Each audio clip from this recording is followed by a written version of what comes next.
malo tata ke pe kai ki frau ngo atu beni fa mole pe family tu kai ki frau ngo atueni o ku me mai EIKI MINISITA I he taimi taha wa tolu noa ai me mai EIKI MINISITA taha wa tolu noa na o si fa papa I pe foko pa ke me mai taimi ko ya ki boli matoni ko kore pe ka me mai o te ki ta o tola ya mo kata pe mo ao no mai ke ta o fi mai pe ki ULUAKI heni e ko e hoa ko me mai e foi hoa pe eta ko de me mai foi hoa pe eta ko e EIKI MINISITA o e Portugal ki e social development anusilani pa mo e ai ko KARMEL SEPULONI ko i pe ko kona wa he na e liani pe na e makatunga pe no kore ki hoko ko e guest speaker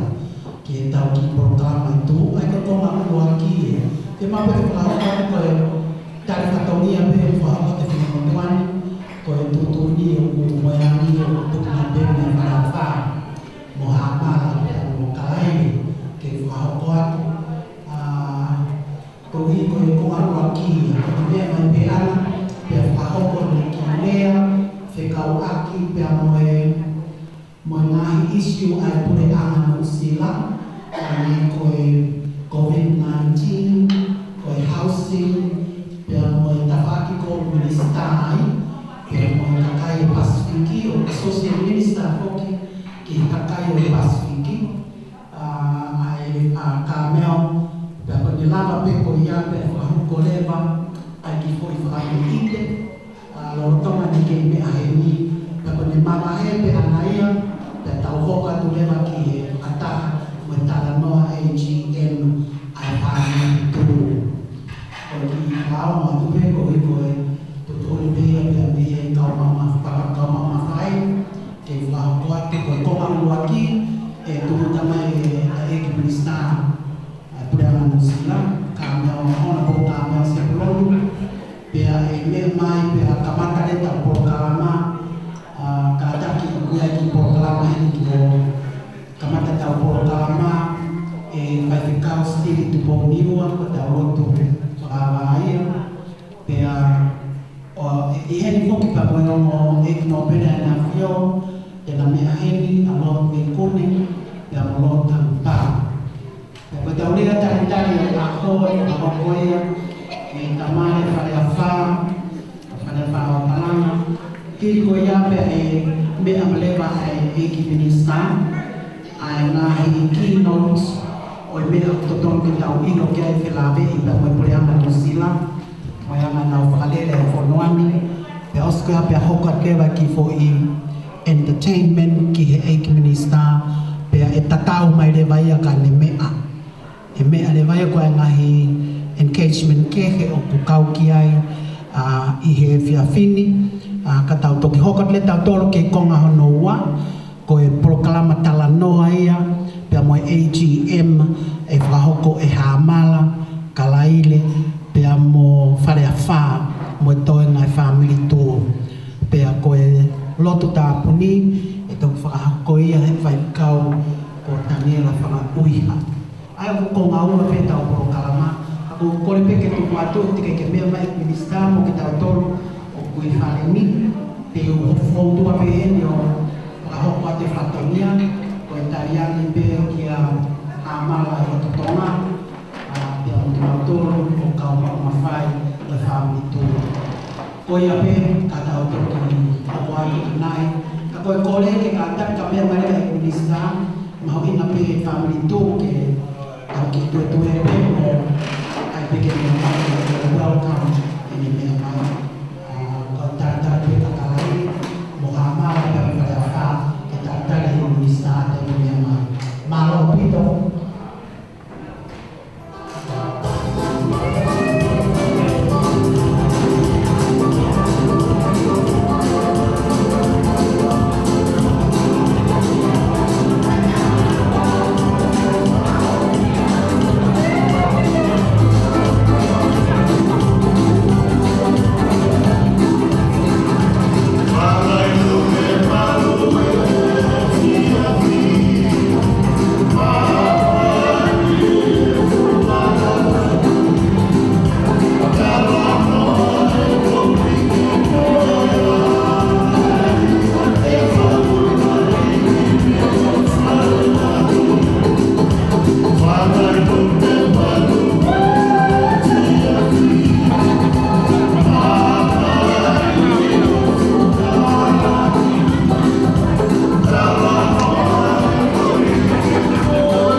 Fakataha toa o i fua no finangalo ka tau tolu e hoa ko i whai o e Fakataha o e tau hoko i ka kawinga wholau ai family tū ka umaa fok o EIKI o e whanua i whai ai mohona o kakai o e whawhetai mo e whamaro o e polokarama o e tau lotu kamata o e Fakataha o e tau i u rawat pēr hiva mo mea vei laro ke tau hiu ia rawat mo ki ko nga folfola ya os ko ia pa teu ki lave si be ki tau ngau e a ho pe lotu ta tok tamai he wan malo koia kamata e lotu mo i niwa whawhetai ka sihowa e ne ara o wha o mea ki taua ki hoa. E tolu hiwa taha, mita lau fitu walu hiwa mo e wha. O kuiai haki whanua o kutoi o seni, nei kai mawo toa, nei masiwa he lelei. Hallelujah, ko monu ia eni ia. Oh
foki, ai hau EIKI, moe hau.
Monu ia, ka koe kau tangata, o kue awhi o nā, ai nau whalala. O nau roto aki, ai ngahi ngā aue, i he hama. Ka kolofola ia, o mai ke whai me ai, anu tataki o e tau Fakataha. Oi hoa koe. O kou whakatapu kia tau atua wa whia tau haonga. Kia whakatapu. Kia Lord me kune. Kau maha whoki.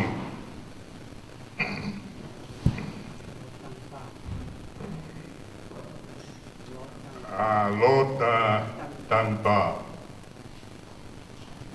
Mā whoki ai ULUAKI, ka pehe whoki,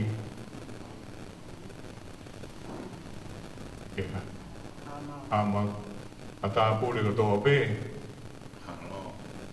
ka kou whatapu atu, i whāmiri tū, ka kou whatapu atu, e kere eiki o e lotu, o tau i heiti ai, e hoa koe ni, kai umaa, ai ka inga lotu mo e tonga ko toa pe, o tau lo nuku e hoa heni, e hoko i tau tolu koe kau whamooni, ki e otua. Koe wholawhola koe ni, koe manako pe e wholawhola koe ni ke tō mai. Koe wholawhola nai wholawhola ki e tau whahau tu pō whā. I he malanga e tau nima ngofōru, teo nima ngofōru, o e hake mai ai lotu, tā iwa whitu ono, tau teo nima noa. Aia koe wholawhola ini nai tō wholawhola ai, a tu pō whā. Whakaawa ia, koe tau teo nima noa, hake mai ai lotu ki Tonga ni. Ka kōpehe, koe taha ina la kanga who'o, o ku hake mai ki whonuan, ke ekea, o tau kua ngā ko hai tū ia. Ai maari e, kua omi, e si hova ho tāko naki. Hiri, o ULUAKI kua ngā, e unu masi hoa, o wakai ki mamani. Pea ne a whio, a e palahame. Ko e tangata ia, ko whopapau e palahame, e he otua. Ko e tangata ia tene whai hono whina ngalo. Pea hoi fuae whina ngalo, ko e otua, ke ui a e palahame, me whanua, o i tauhi o tua tamapua. Neo o koe o mai me whanua i tauhi o tua tamapua, ka nai whakapapau i pe e si hova. Koe tō taha koe ni ko o mai, a e te whalalā ki a te. Nonga ai a si hova, oi a e parahame, tāli lelei e parahame. Te ke hoko koe tā mai o eiki, te ke whakatopo e ngahi whanua, ngahi whanua, who'o. Mo e kakai who'o. Ka te ke tauhia ki nau tōru, o whakatatau, mo e whorofora. Ke nei whai. Neo nei hoko mai, ai kuonga, ai tapu mo ki mou tōru. Nei iaia e vei ua. Ka nai whalala pia si hova, koe ui, koe paraha. Nai pehe ai whorofora koe ni atu pō wha, tōpu me he a whioi e tu pō ULUAKI. Koe hau o Tonga, a hono kakai o nau kei nofo pōpura. Ko hai tene hanga vet, ai Fakataha koe ia. Poro whola bea, tu pō ULUAKI. I hono hou EIKI, mo hono kakai, e tuku, aki mau tōru, a hou whanua moku kakai, ki e si hova. Ko e tui mo e whararaia, a si hova, a utupo ULUAKI, ki he otua. Neomo, nai o mai, ai ngahi, tui kehe ai kakai, ka nai kai whalalangi ai. Nai ai mea e ua, nai a whio ke ai a tupo. Nai wholawhola ke ai a tupo, e ne tō wholawhola.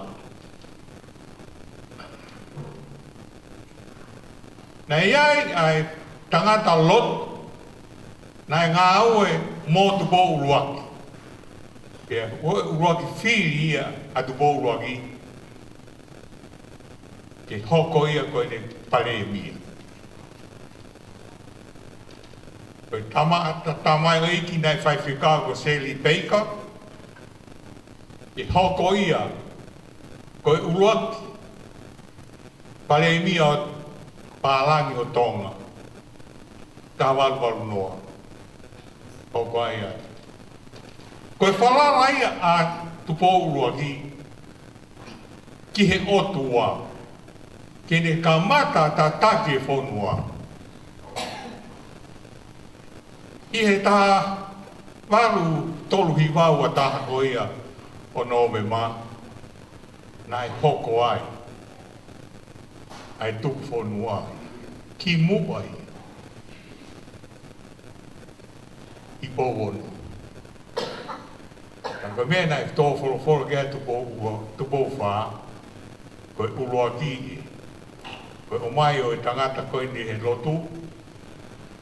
Koe ULUAKI awe ai whonua. Mohono ua, koe awe whonua. Kia sihova ki ne tau. Koe tauhi ko ia. Me he aha ko ia ki he ahoni. Ki puno bea tonga. Ki whawhetai bea tonga. Ko hui koe ha. Neonga na e mole a mamani. Ki he mati mo i malaia tai ngata. Ka nai whalala bea e tamai. Ke hifo hono alo. Ki mamani. Oha. O whai ho vete ange. O whai ho. Ko tā whakatawa tai nai. Ko o whai e koe whalala ia. Nai tō ai e whoro koe. O pehe e pe. Hou eiki. O i kainga tonga. Ko taua. Nai awe ki pou ono. O whai a tā tuku ki langi. Ui e hou eiki nau pere. Neo nai ai. Tawanga. Ai hou eiki. Ko hiko e whoro.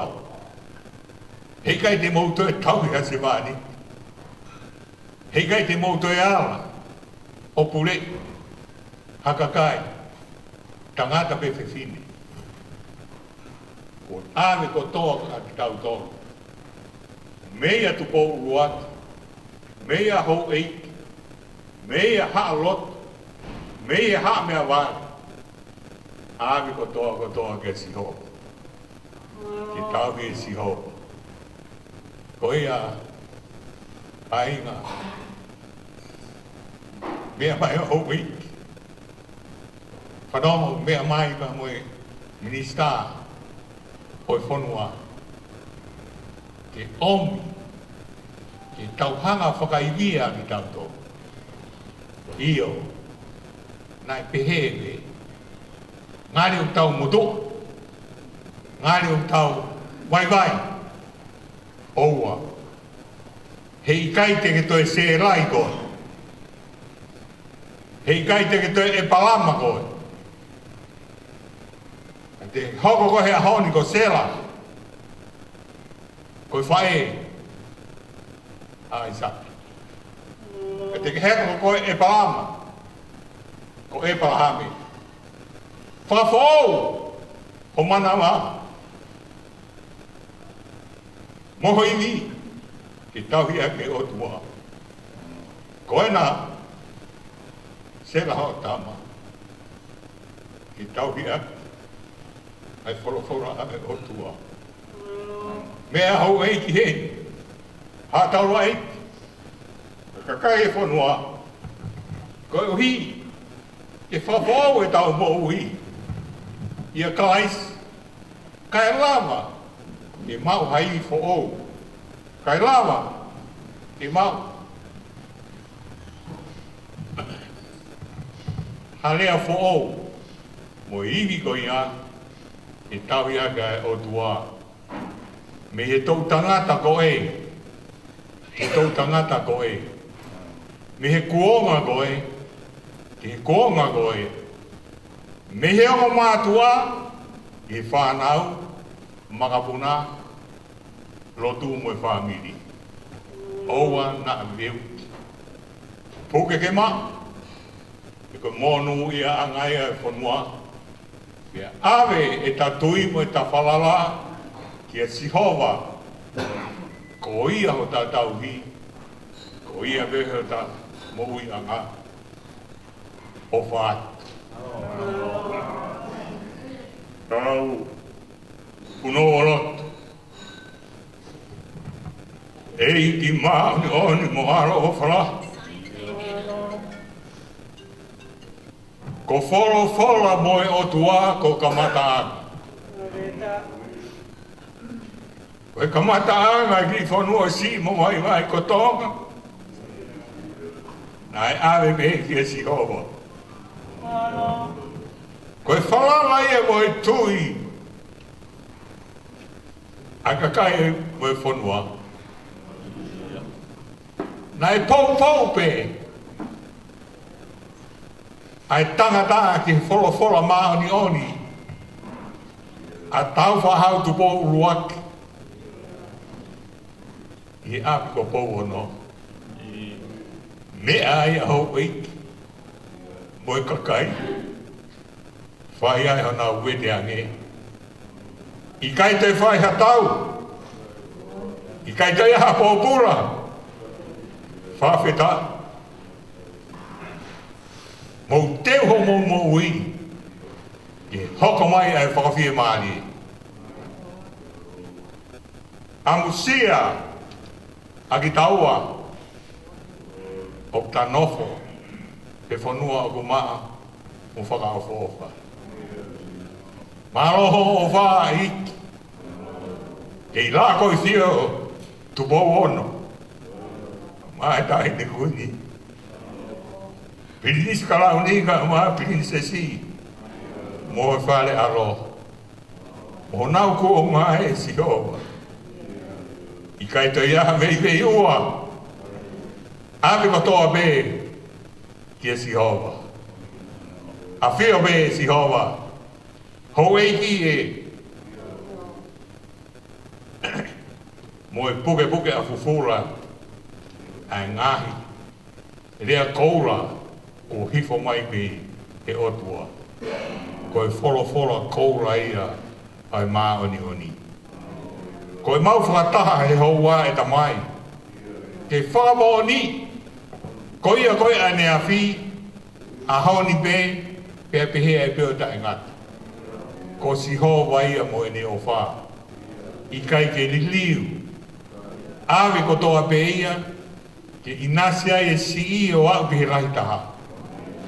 Io ke inasia e hau EIKI a upe ki haa mea wale. Ko i mea ia ku mau i heini ai. Ke whakamo o ni. Mo whakapapau. Ai tui mo e whalala. E nofo pe ho mau otua. Ka e lava ke whai ho mau whafo ou. Me he hoa. Ki he aho. Aho ki he uike. Uike ki he mahina. Mahina ki he tau. Ko ia EIKI, o ma uaroro, e kere o e rotu. Ke whakamo ni, e ngai keresi mo e tāpuaki, ai otua. O os wholahi e maamani ko toa pe. Ka koe mea pe ai tangata, o whapuri wawe, ai maama kai hokomai ai po uri. Ke ni hanga e ia to, ai mafi o e maanoni ai otua. EIKI ko ma wanga halai. O ia ma kore fa mole he hoai. Afio mai. Mea mai. Ai afio na afio. Ko ia fot. Ko lot vei kone. EIKI ka ma fokia. Lot tang pa. Afio be mo si hova. Ko ia foki. Kia ha mala. Mo ha mata bure. Whakamata pure he roto ai o EIKI. A whio mai EIKI. Ki taura EIKI o e roto. Ka maa whoke kau whai whikau. A whio EIKI ko ngahi tamai. E ngahi whae whanau. Ahi e ULUAKI mo e whamiri tū. EIKI. Hapai me i o whio. Ko koe pēr tau nei. Ko koe pēr whai whakaawhi. Toke mau tui he mōni. Ka mau wharara ki he ngawe a EIKI. Ake EIKI kotoa. Potoa kotoa. Lau mai e kotoa. Io pēr mau ofa ke tau ngā api. Hange pēr ofa ke te koe. Ka mai kai kei lava. E ngau mutu ori ko eini. E whakatataua a ho wholofola. Koe ko re pēr si hau. A whei tau rau. Ka ke whola mai a ho maori o ni. Koe mea ofa ki hoka kai. Ka tēnā utau nofo I he mooni mo e tui mo e hao mo e whalala o tua. I mani, whakai ia aki mātou. Mau I ai o whai ho mau ngai whatongi a. E tā mau lava o tā lat. Ai o ngongo le lei ho PULE'ANGA. E mau ai mo ui. I a kalaisi pe ko aro. Ka ko mau wha mo ui. E meni.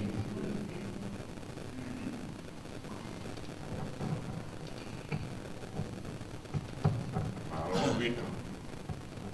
Digi mo prima mai tau tamai ni vani. Kai e be. Malo.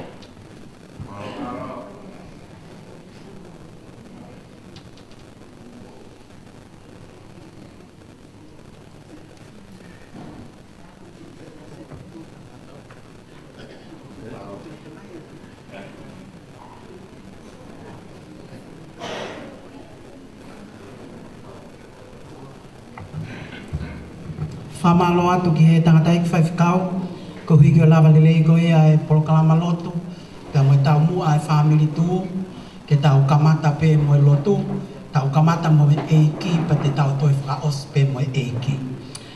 Ko tui ko me lahi o toka me kia tangata EIKI, whaifkau pia me Australia, whaifkau pita pua, ko hiki ko e whamamafa pe, ke lotu pia mo e tui mo e aukai.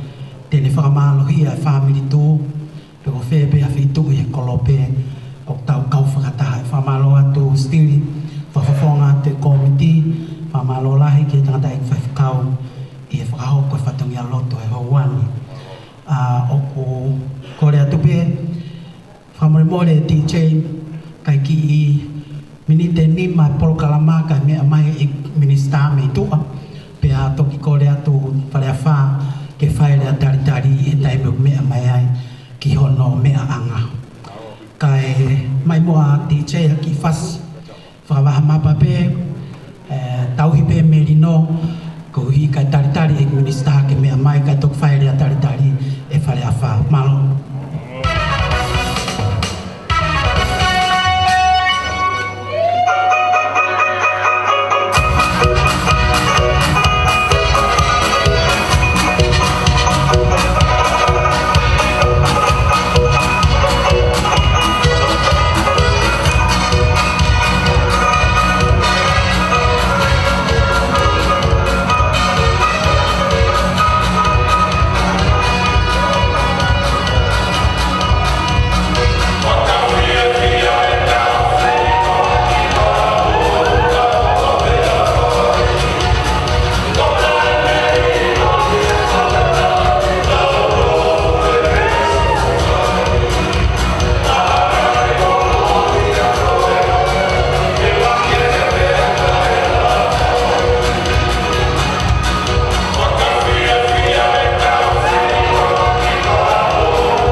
Prime Minister, it's a token, a bouquet of flowers from the Tongan community, the family, the two family. Pasi mai, pasi mai ke tarkar, ke tau EIKI Minister. Ke tau hoka ke tau Pulela'A, ke whakahoko whare talanga, ai rea tari. Malo.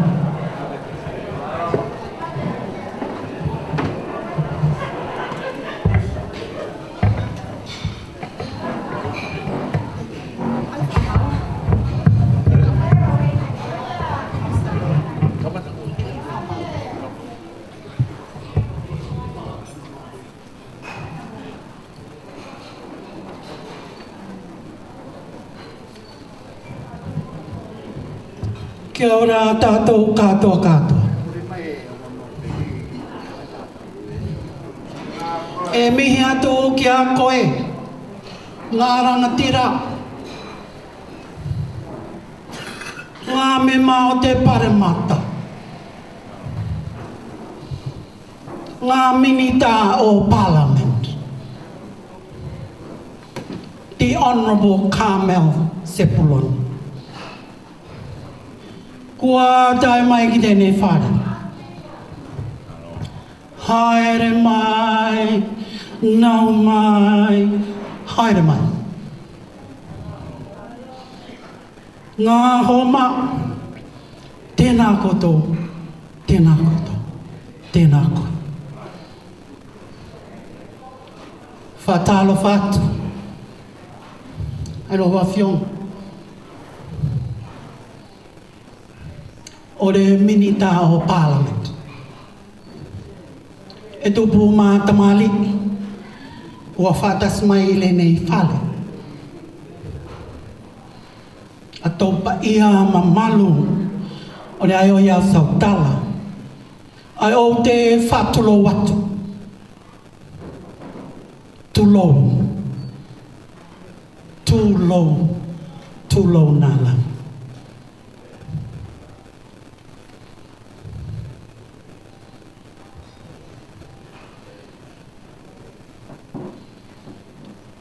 Tapu mau tua ko tukai mana teu whatapu ki he EIKI Minister ko ne mea mai ki family tū pehe ki hengi ongo EIKI no pere lot ve kune mo lot tanpa teu tatawat ko ki lea taritari i herea whamauri pa mo lea whakahamoa ko hui uke ai toto whilawe o EIKI Minister ni ongo koe Tonga. We, pas mai. We, koe fwoi hai hati o e piu o tawhaki. Toi pas mai.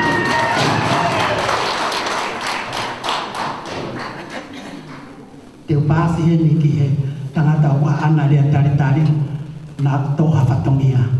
Whare a wha. Malo Pito. The welcoming speech will be done by Fakaafe. Of course, it will be in Tongan, but will also address you in Palangi language. Sorry, it's supposed to be his role, but because I want to welcome you in Tangata Whenua and also the Samoan language, because you're one of my own and our own as Tongan, part Tongans from the Piu o Tawhahi, Niwa, the two Niwas. Toi pas mai, Piu o Tawhahi moro niwa, kau pasi ki a whare a whake ne whakahoko tau rea taritari malo. Malo.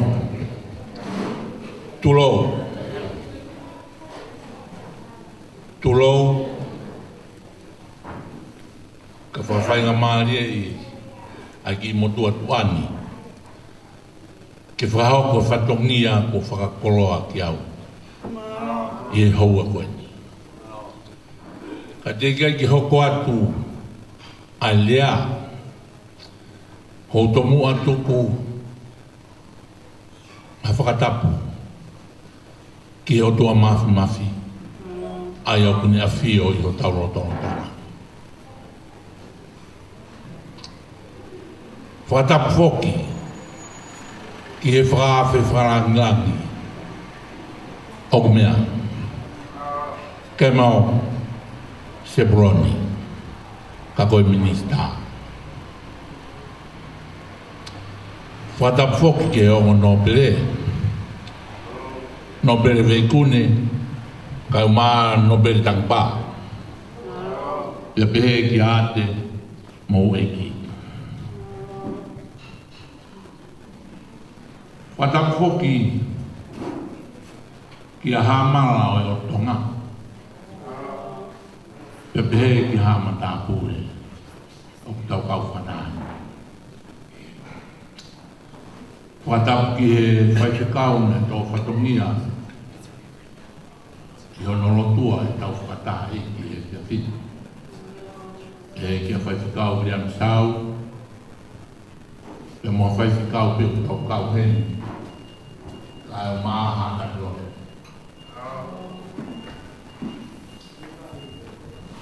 Whatapoki ki he kau tōu he reka kotoa ka kotu motua whāna tau kau whena Whatapoki ngā whae pe pehe ki ngā tamai ka maa whāna e awa ki a e Whatapoki o te akoni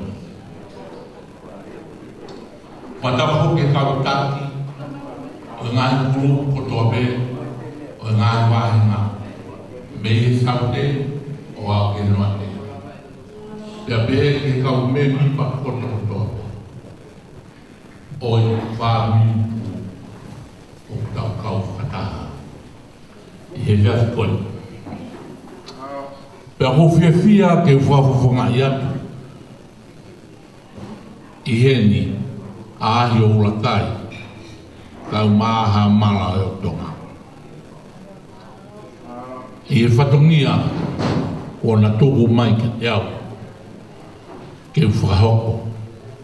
I he rea taritari o e Safkoti. Pea o atu e taritari fia mo oni. Mo e loto mawhana mo oni. Mo e loto hounga ia mo oni. Ki ati ki mo tolu. I ho mo tuk taimi. Ka mo mea mai. I e aho whakakoroa koe ni. Ke whakaheke heka. Ho tau waka e tau whorau ki he wafu i wata. Whamaro whoki heni ki he whaafe wharangilangi. We welcome you, Hon CARMEL Sepron, to this occasion. And now you are full member of two families.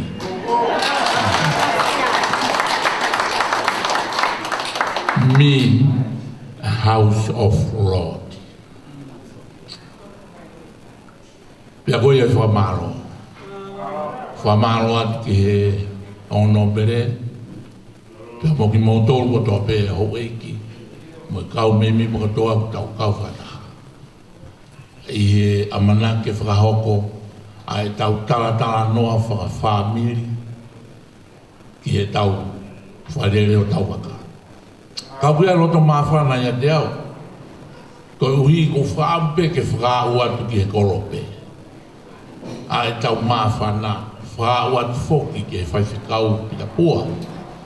Pea pehe ke kau frontline o Timi Usuusu. A e tau poupou ka kato ki a teki nao tolu he ngai whatongi au whai.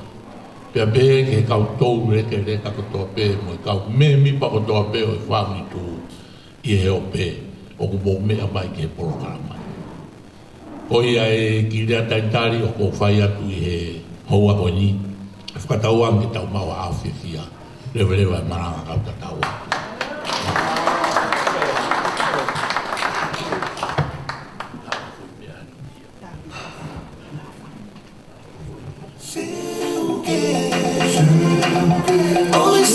Maria tu.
i talonu i KARMEL pe pe to taha na me mai ko le pe ufa ai Fakataha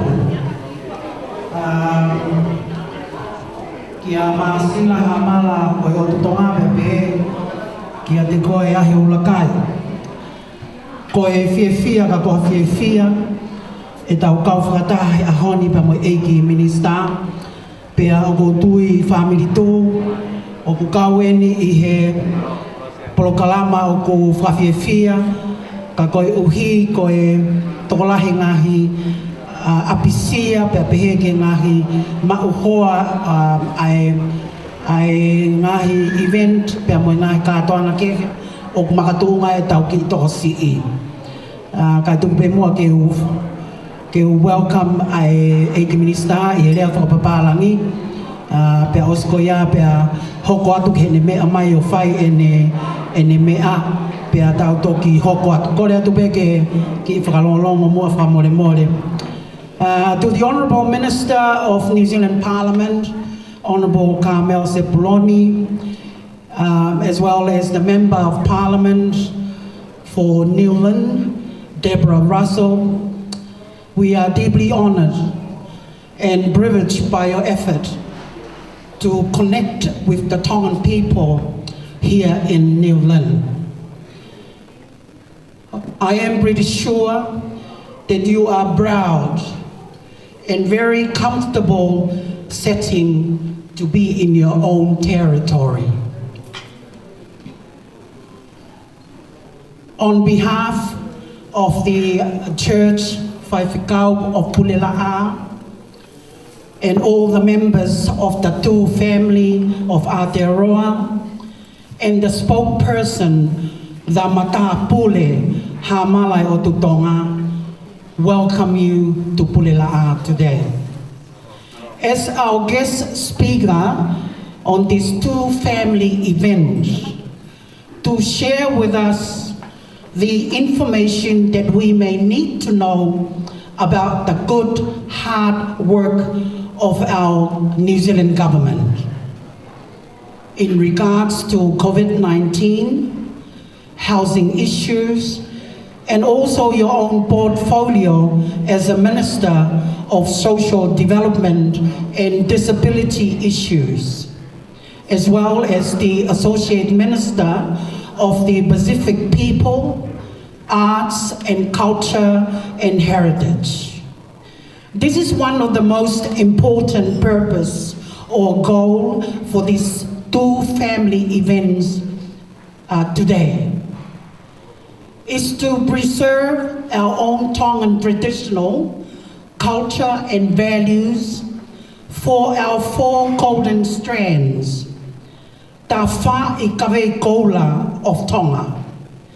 As our late Queen Salote, Her Majesty, has emphasized for Tongan to exercise at all times in line of our everyday behavior and manner, which is referred to it as Whaikawe Koula, Koe Ofa, Lototo, Whakaapa-apa, Moi Tauhi Wā.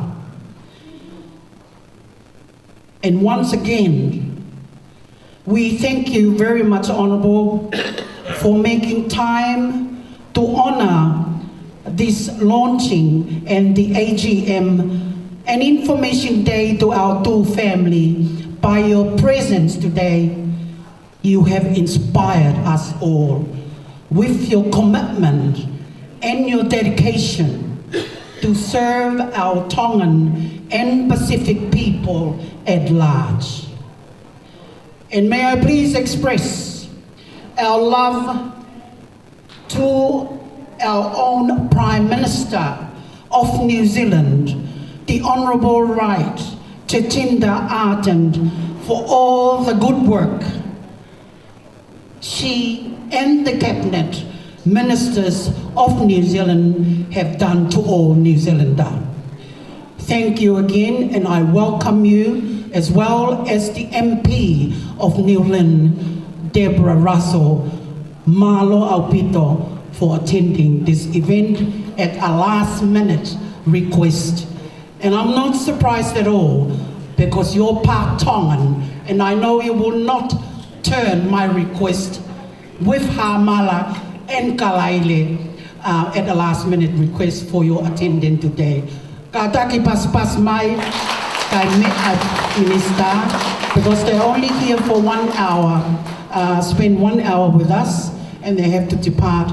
So I will pass on the microphone to our Honourable Minister to say a few words in regard to her portfolio and something that we may need to know about the government.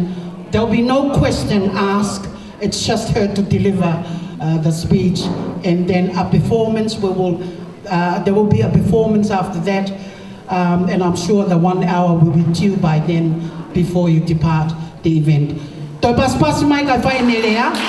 Honourable Minister, CARMEL SEPULONI.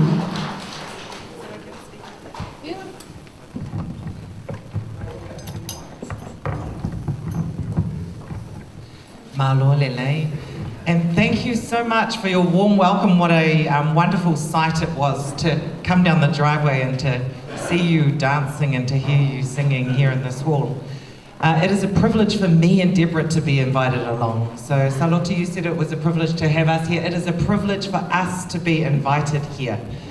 We have always been treated with so much hospitality by this church, by the different reverends of this church, by the congregation, and so of course we would not say no to coming along and spending time with you.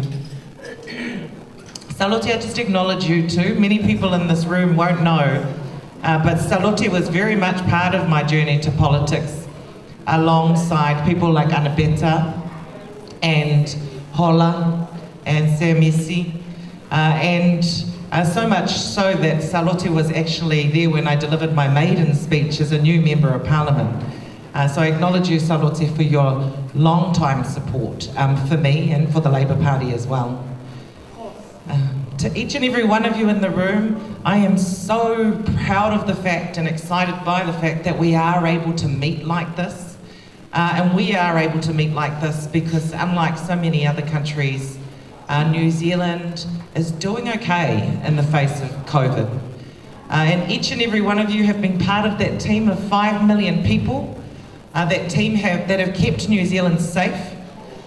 And can I just say, it is really important for our Tongan community that New Zealand is safe, that we are able to respond well to COVID, because it's our Pacific community that is one of the communities who would be at most risk if COVID was to get into our communities. So I acknowledge the role that you have played in keeping us safe. It has been a very busy time for the government because of COVID in particular. And I know that many of your families, some of our community, have really struggled over the last year, whether it be because of job loss, whether it be our young people because of the uncertainty and the changes with regards to schooling, with lockdowns and everything else, and just the nervousness that COVID has brought to our communities. And so I do acknowledge that there have been challenges, and the government has had to respond to those challenges. The last time I was actually here was to announce some community funding that was going to be made available to community groups for them to be able to respond to the needs of their communities. And we announced it here because one of the organisations that received the funding was a Tongan organisation.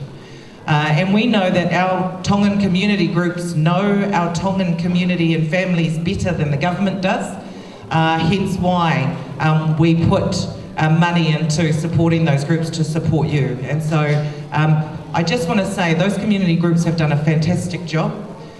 Most of the money, a lot of the money that went into community funding, and so one of those funds was about $4.6 million, a lot of that funding went to Māori and Pacific groups. The reason for that is because we were most at risk when it came to COVID. If we were to get it, if I was to get it, it's more likely to spread amongst our community because of the way that we live. And so I acknowledge the groups that delivered for the government and for our community those support programs during COVID. There's a lot of other things that have suffered because of COVID. One of those is our arts, culture and heritage sector. For 2 years running, not just because of COVID, but because of March 15th attack back in 2019, we haven't been able to have our Pacifica Festival here in Auckland. We haven't been able to have our Polyfest Festival here in Auckland. And our young people have really missed out on that opportunity. We know how much performing on stage, being able to demonstrate and celebrate our cultures, how much that is important to our young people.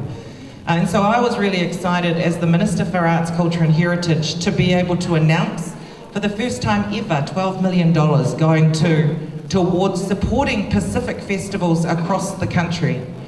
And so the first one off the first cab off the ranks with regards to getting some of that funding was Polyfest. And fortunately, they have been able to announce in the last week that they will be going ahead in March. They are looking at how they can do things differently just in case something happens with COVID. See some clapping over there. There must be some people that are going to be in Polyfest. But it is really important, I think, that the government gets behind our Pacific festivals, not just for our Pacific communities, but also because there's a lot of non-Pacific people that come along to our festivals, enjoy our Pacific festivals, not just here in Auckland, but right across the country from, I think, Fakataha to Invercargill, where Pacific festivals are held. So that's been really exciting. I know that one of the issues that Saloti wanted me to talk about today was a little bit about housing. I said I won't go into too much detail because it's not my particular portfolio. But what I will say is that hopefully you are all aware of the fact that unlike the previous national government, we have not been selling off state housing. We have been trying to build more public housing, more state housing at pace, because there is clearly a need for our communities with regards to public housing. So we have, what are our latest numbers, Deborah, do you know? We've promised another 8,000 places, but we've been exceeding our targets with regards to increasing the number of public houses. So I know how important that is to our Tongan community, and we will continue with those efforts. I don't want to talk too much because I know we've got food in front of us and we want to celebrate together. But finally, I just will acknowledge the local MP, Deborah Russell, as well, who I work very closely with. I only let her know yesterday that this was on, and when I rang her, she said, of course I will be there. She as well has received the same hospitality from this church that I have over the years. And so, again, can I thank you all?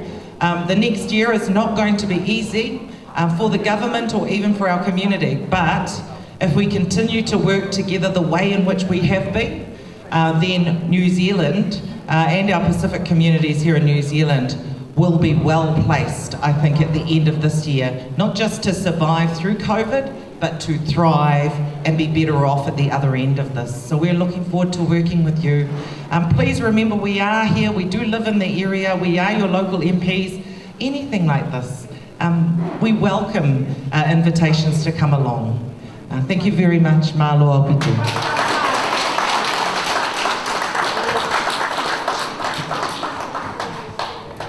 Thank you so much, Your Honourable CARMEL SEPULONI, one of our own from the Tongan community, for delivering such a message that we need to know in regard to what the government is doing right now. I'll probably try and do it in Tongan language, but just to brief it with what you have just said. And before that, after this, you can carry on with having lunch or late lunch while just one entertainment, and after that, then you're free to go. So we can move on to our next, the second part of our event. Ko togosi be ai mea a Carmela, te kawaki be mga issue o koko Pulela'A, tau te fito ke COVID-19 o ne pe ne mea te ki toto mea lalahi pe o ku tokanga au pito Pulela'A pe mo pare mea e fonuani ke make sure tau mo i lelei pe mo tauhi ai ngai tutu uni whekau aki mo COVID-19 o kawia i e nau priority ke throughout New Zealand me he motu koe ni o aloa o ke motu saute. Whikawaki pa moe housing pa koe ngahi whale, pe ne mea koe isiu koe ni na kai fuke lava ia o whakakato he puleanga ko osi, aia ne nau whenga ki nau tolu ia ke whakatau e State House, mo tuku atu ki toa, ka koe hoko mai koho nau puleanga, o nau hangarewa o langa a ngahi whare, ke lava ke tau nofwai, ko hi whakatatau ke population, pia moe toko lahi whonua. Neongo kuai mana u tāketi ke langa i whare, pia o ku kamata ke achieve, pia o a ngahi tāketi ko ia, ke mau ngahi whare, ki he kakai o ku kei, i kai ke mau ke shelter kakai te kei ki ai hanau nofo anga. Whikawaki pa moe portfolio ko o ku ne puke puke, o ku ngā ko whiwhine whoko ni o ku MINISITA ke social development. Aia o ko ia ulu i tau pehepe hu whawhatapu, ai ulu i wheke i he ngahi ngau e koe ni ki he social welfare mo e ngahi tawhaak pehe. O ku ne pehe whoko koe ngahi tokoni o ku laulau miliona, ki he ngahi Kulupu Pasifiki. O kai ko Pasifiki pe, ka koe ngahi Kulupu kehe. Ko tui koe ongo lele ieni, kia te koe anga kehe pia moe komiti koe ni i he wahenga saute ua whakotuu ke whaiha tohi kore ki ai. Pia ka pau kia hau Kulupu e hamala pia ange ko ahi ULUAKI me whahai ai wesite. Koe ko si mea mai beta hini o kulau miliona ai paanga o ku huhu i mai ke ngai tawhaaki ko ia. Ko haa tau tolu pia fo ui ke tau kore ai paanga ko ia. Aia ko e taha ia fo ke portfolio a CARMEL pe ko tawhaaki eni o kunehanga o toka ngai. Ko tui ko ki whakaiki ki pe ko ke lawa fu makupusi kakato ka koe kore ki he fo i item tau olunga hoko ka kore atu ke whai whekau ke ka taki o whai ki lotu kai. We'll have blessed the food so we're allowed to eat while the entertainment will be performed by Latu Horeva and before the depart of the Honourable Minister and the MP of New Lynn. Reverend Sau, Katakio, bless the food so we can eat and enjoy the entertainment.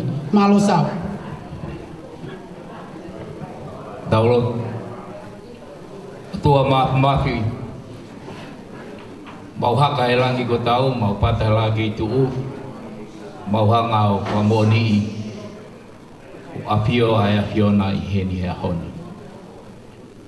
Malo la mali pe ay mo ekno pele, lot pe kune, kamalo tanpa. Mau papata iko hiku me heni, ay papong Pulela'A. KARMEL SEPULONI, KAUMA'a, inau tolu kunau mea mai hea honi. Mau whakapetai o tua koe AIE ULUAKI KAUMA'a hamala o Tonga. Tangarai ki whaikau e ko ne tuku o mau koloa, whaikau stiri poniua. Ka peheke ki nau tolu kutoa ping, mau kau Fakataha, puanga pangatamai, me pangapae. Dala e nau whare wha o ia honi pe ku mau koloa ia i he ngahi patongiani. Koe mau lotu ki ho apio, ku mau katoa i ho ao, mau whakamoa ni kutoa pe, o ku tu ia langi, o ku tu ia mamani. O ku hou eike langi, o ku hou eike mamani. Kei whakamoa ni whanau kutoa pe ai o tua. Tu ke ilo ai, ai ongo eiki no pere ka maae, whakufonga Pulela'A, tu ke mau mamai pamalang mau sino kalai si pamaui. Amen.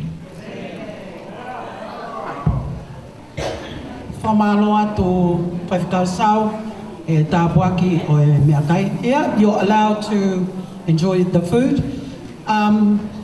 Kore mai ai kau takimu ai family tū, ko e hiri e performance ai ki fwoi tau o lunga, kore aki si kau tau lekereka, koe vasko lai atu ai kau tau lekereka ko tau pe ke molawa mai ken kau taki mua mai tahini ko ate ka taki ate o ke te pire mua me whahai koe pia kau tau lekereka kore ke tangata ik whaiwhikau ke stiri ke tok lava mai pia pehe ki se tuata ki a toloke ka e tuku mua ke whakahoko ki whakameite ki mua pia me ai MINISITA ka tau toki hoko atu ki konga hono ua, ka koe kore pe me hamala pe mo ahi ULUAKI, koe anga e whakatuutu e tau te pire, koe ngai bas koulai tu, koe kau whine EIKI tau leke leka.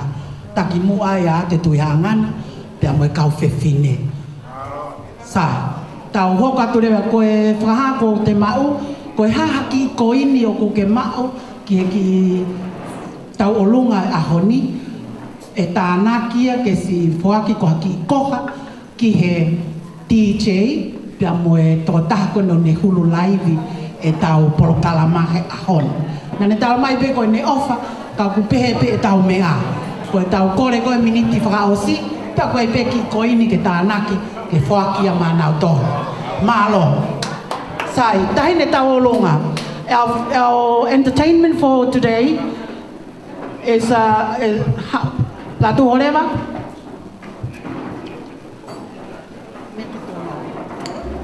Fai mo kataki vai mai ki moan.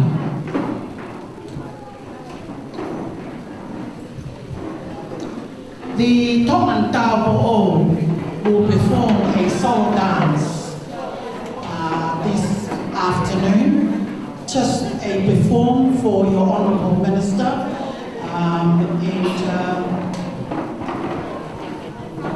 it's just like the Samoan Taupo do a sipa dance, but today it's a Taupo Tonga. Koe tahine whaafofa, koe ki kaino kaunanga, o kune whakahoko e taulunga e whiawhini, ko no ki hinoa, ko Latu Horeva, ko ne lele mai, pia me nai o ne, mi kon fo pia o iai, o ku kahaha ofa e ahoni, o ku tānaki e te whaki mai laivi, pia pehe ke DJ Malo. Tae mai ne pituni, ko e whasi taurunga ia, ki e whiawhini o Latu Horeva. Malo.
Tau Tonga, peki o wau whanga mo i kaunanga whaana.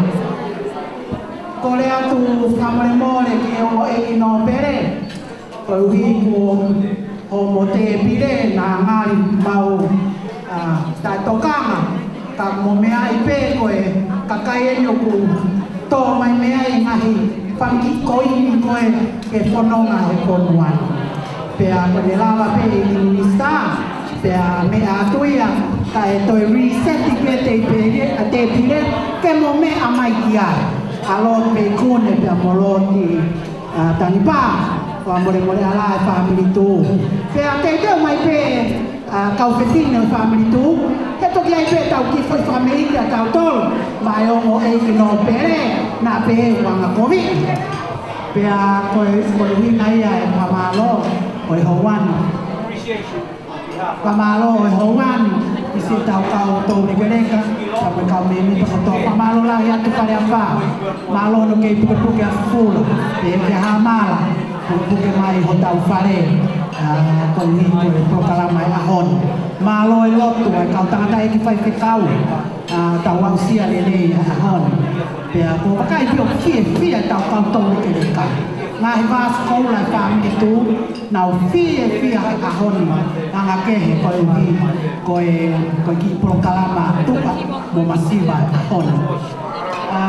Pamalo atu ke tafu, pe peke hamala ma oe ki pei laulau mai eki MINISITA ke na mea atu moia whakamoko i hala, o pare petai ke na mea atu ai eki MINISITA e whanua, ka tau hoko atu ki konga ua, koe ATM pea moe talatala noa ke whiringi lakanga ai tū.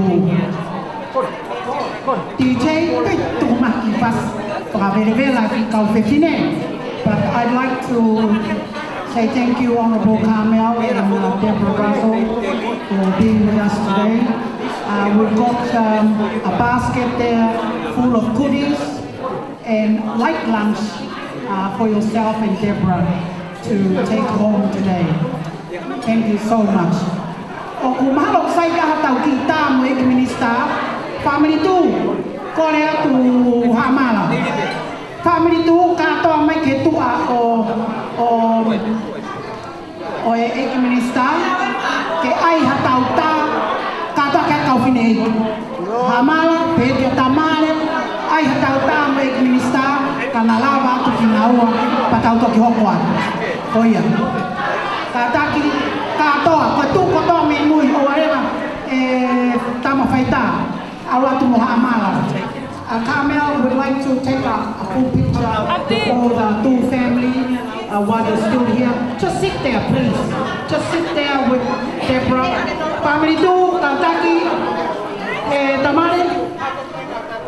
Kataki mai ke ma popo, kato faita. Oi kana mea koe ni. Kalo tuha o ai pereti ka ke kawa ke ke mea. Pamalo ka minarisa malo tau kau Fakataha. Mo tu mai peke atata. Koia malo toi mata.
Kamalo Apisiu, si ngahiho ay family ko.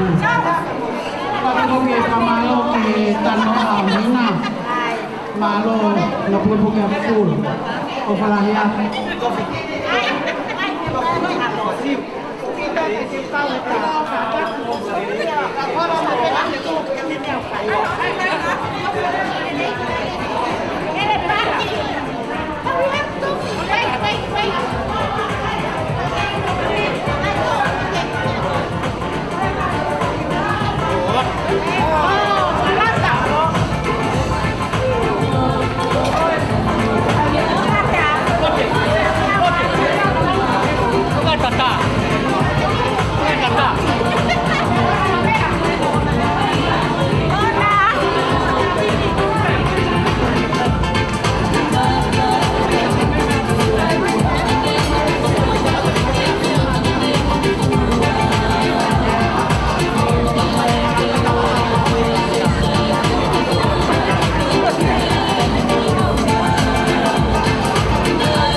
matai vale atau ku lawe ipe vale afamo hamala mo me aheni ka koe pai pe haki whakaheke heke ki he MINISITA PULE'ANGA nusila he ilo na tafe mai haki mono ki he family tu takau ya koe ai ilo lewa ki moa he kuo osta pa ki e sau e tau mea ilo pea mama e kaina ngai punoa. Kata ki ti chei ki bilohi mai haki pasi mama ni pe whahoro ilo. Toi pe tau ki pe hamala mo KALAILE. Toi ki whawhai ko pe tau family tu e to whai tau ki koe whakamei te whakahos. Pea hoaki ake utu ake ki mea lere ai o moi ki no pere ana yangi na lo se na anga atong kilalo kana mea mai e whalangangi i whamintu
ko koe tau hipa.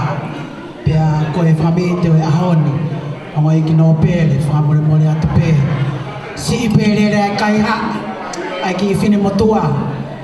O siu ka atu pē ke lava ki ha utu haki i mea rere, ma ki fua sokoreti. Whamiri meri e homo mea ki api. Pea ofa ke mo mea ki api, ka oe o sento e mea mua ka whitu ke. Ko ia, pea kui ai whakamalo atu. Malo atu siu. Malo e ofa si kau whiwhine o e tū. Malo e ofa mo e tokoni. Lava lere ia tau ki whatongia. Ki he EIKI MINISITA e PULE'ANGA Nusila.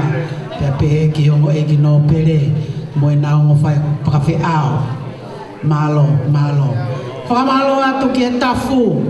Malo e tūholoaki. Tūholoaki whatongia. O whātu Litiana. Pea pehe ki a Soinsabe. O whātu ngaloha mea.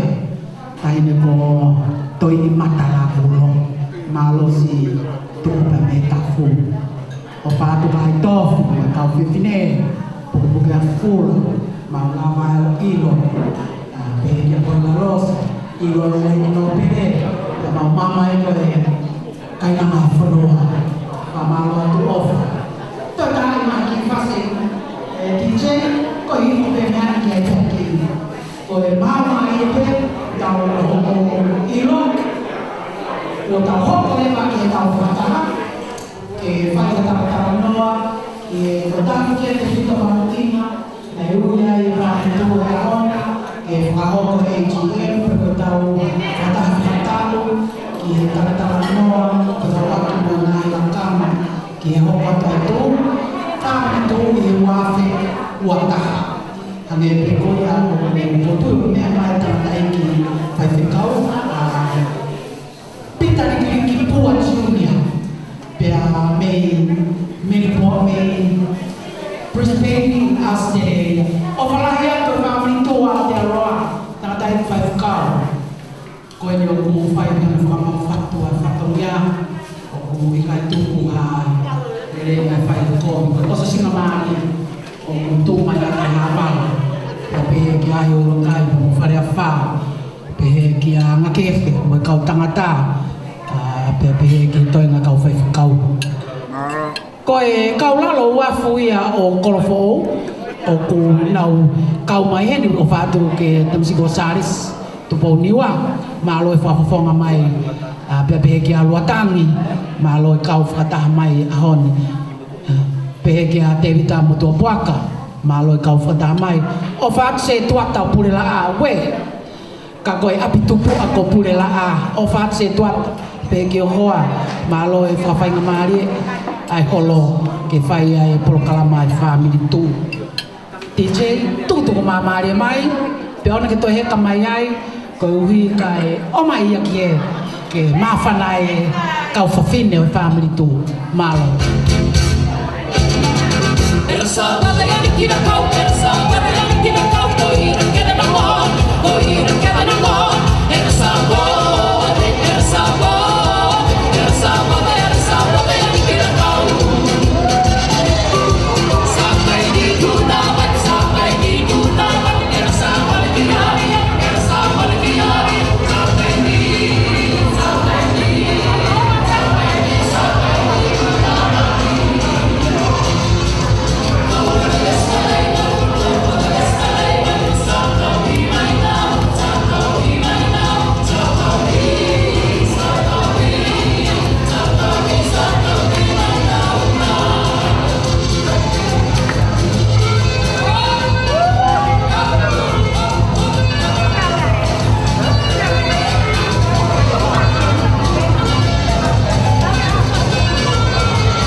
e mo ke na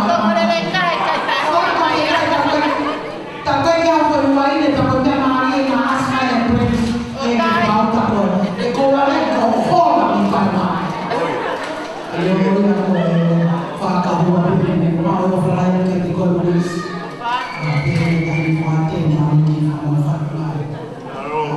kita mau bantu leva kita ujian ema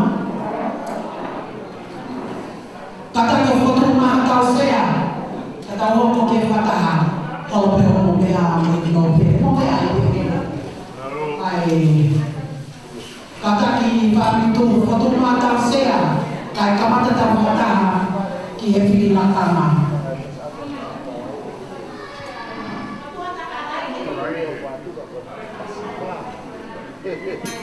Tawain foto mai ke sea kata kau mai family tu ko KALAILE fika ULUAKI fika ua ko SIASI tu po niua ko foto mai pe ke sea I Fakataha o ia ko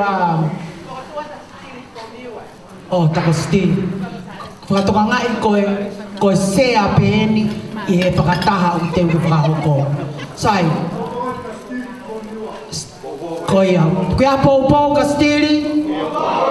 Koia, koin ko fafoki mai e KALAILE ai foto ki ai ka taulo to tape ke sea stili I Fakataha. Koia, pas ki ai. Korea to stili ka takio me atu pe koin ku me be stili no me anga kai kamata Fakataha. Sai. Sea tau toi pas mai ke sea I Fakataha o EIKI ko stili tupo niua malo sai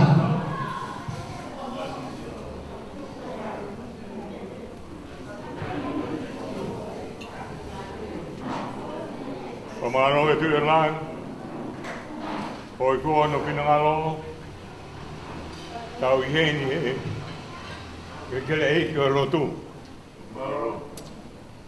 Mata puatu.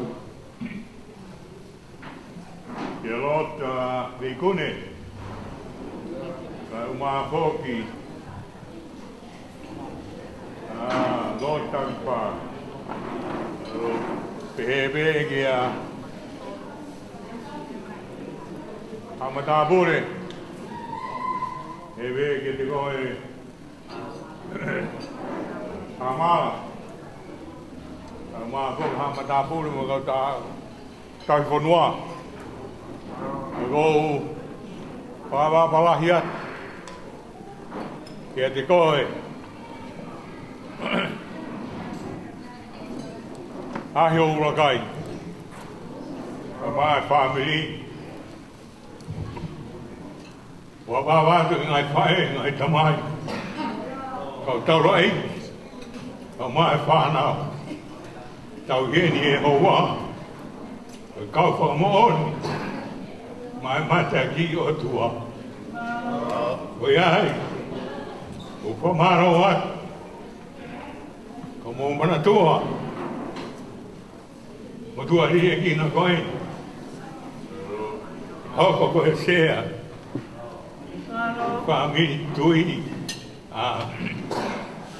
family tu vi hamo ai moni mo para o tua te tau pe a Tonga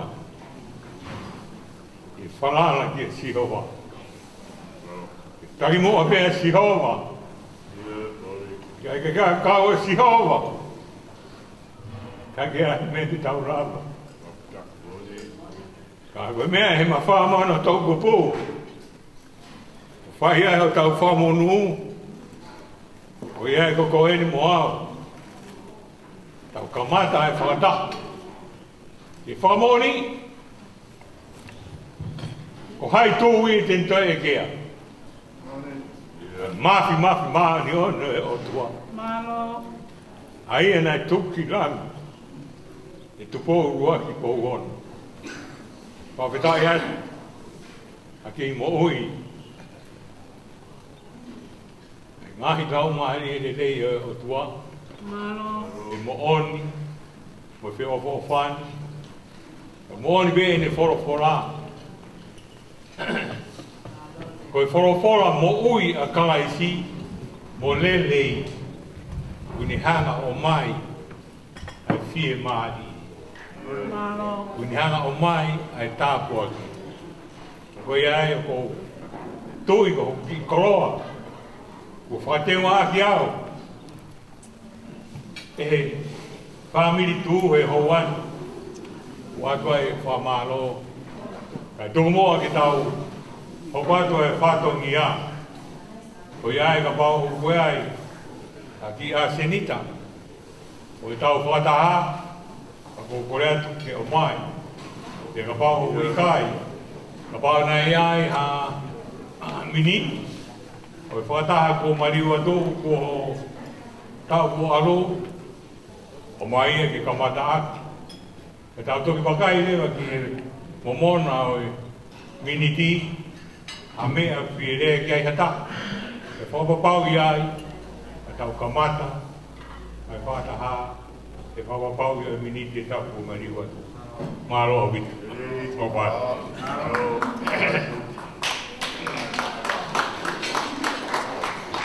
Whamaloa atu ke nga dai whaikau kata koe whamahino atu pe whamiri tū koe sea pe ai tangata e whaikau i e fwoi whakataha pe koe ni. O kai koe sea i e whamiri tū, sea pe ki e fwoi whakataha koe ni. A koe kore atu, o kuia i hangahi whakotu umai pe koe tala noa pe ki e whai maha mō lau kau whineiki, pe pe ki kau tangata EIKI, koe hai tūkunga e whakalere aki a e whamiri tū ke ua whihua taha. Maro. Whie mau ke mōrea mai, ka koe whakakaukau, o pehe, o ku ia e toka i ke kau tau reke reka, ka mai kau tangata EIKI, ke nau hoko pe koe kau whale, ki he whamiri tū, o ou e whakalere whakakomiti, e o ku ngari, o koe mea ia o whahoko ai e whanki e whetō aki. Ka koe anga pe sio pe me tua, ke mōlea mai, ate mo e kau petine, pe kia nau hakiri, ki he sea, pe koe haho mō loto, e whai aki e lau ai whamiri tū, whaluku fua. Kong tokoni pe ke hulu whamama, ke tangata e sea malo.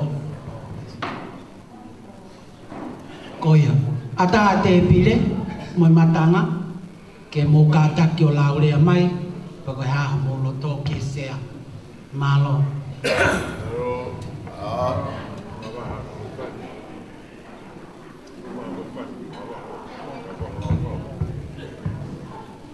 Watu lo wat. Ke sea o ufanga te whakatapu ke ongo no pere ka e puke mo whainga maria ki talanga fua ki he tutuni ai sea. O lawe i pe sea koe wia koe ahon. Whawhitai ke EIKI. Wea i haho peheni. Wataha mai ho tau whamiri o whawhola e whala ka tau tala noa. Pea ko ULUAKI ko whawhitai lai ke EIKI. Ko ia ku tonu ai loto e whamiri ke iheni ai whaiwhikau ko ia ke ne tataki tau toru he hoa whakataha. E sea whamore atu. Na e taimi koe na e lere mai ai mawanga keresi whakavahe. Na ai pe muhu holo a William Safi mo langkapo kau maa wharea wha. Ha me kau maa kau tangata, me kau whiwhine o ngahi wahe. Pea whai pe whakaamu ke hoko pe a ki mautoru ngahi whae me ngahi tamai matua tua ngehu whangai whakatapu. Koe ulu motua ia o tau whami. Pea opu na e kai ke to e amai ha to omi ha me ia koe aiko miti. Na e omi pe me loto e ngahi whae, ngahi tamai, ufanga whatapu, tangpā mo veikune, e whakalere whakaloto whare whamiri pe ho tau wakahe tauni.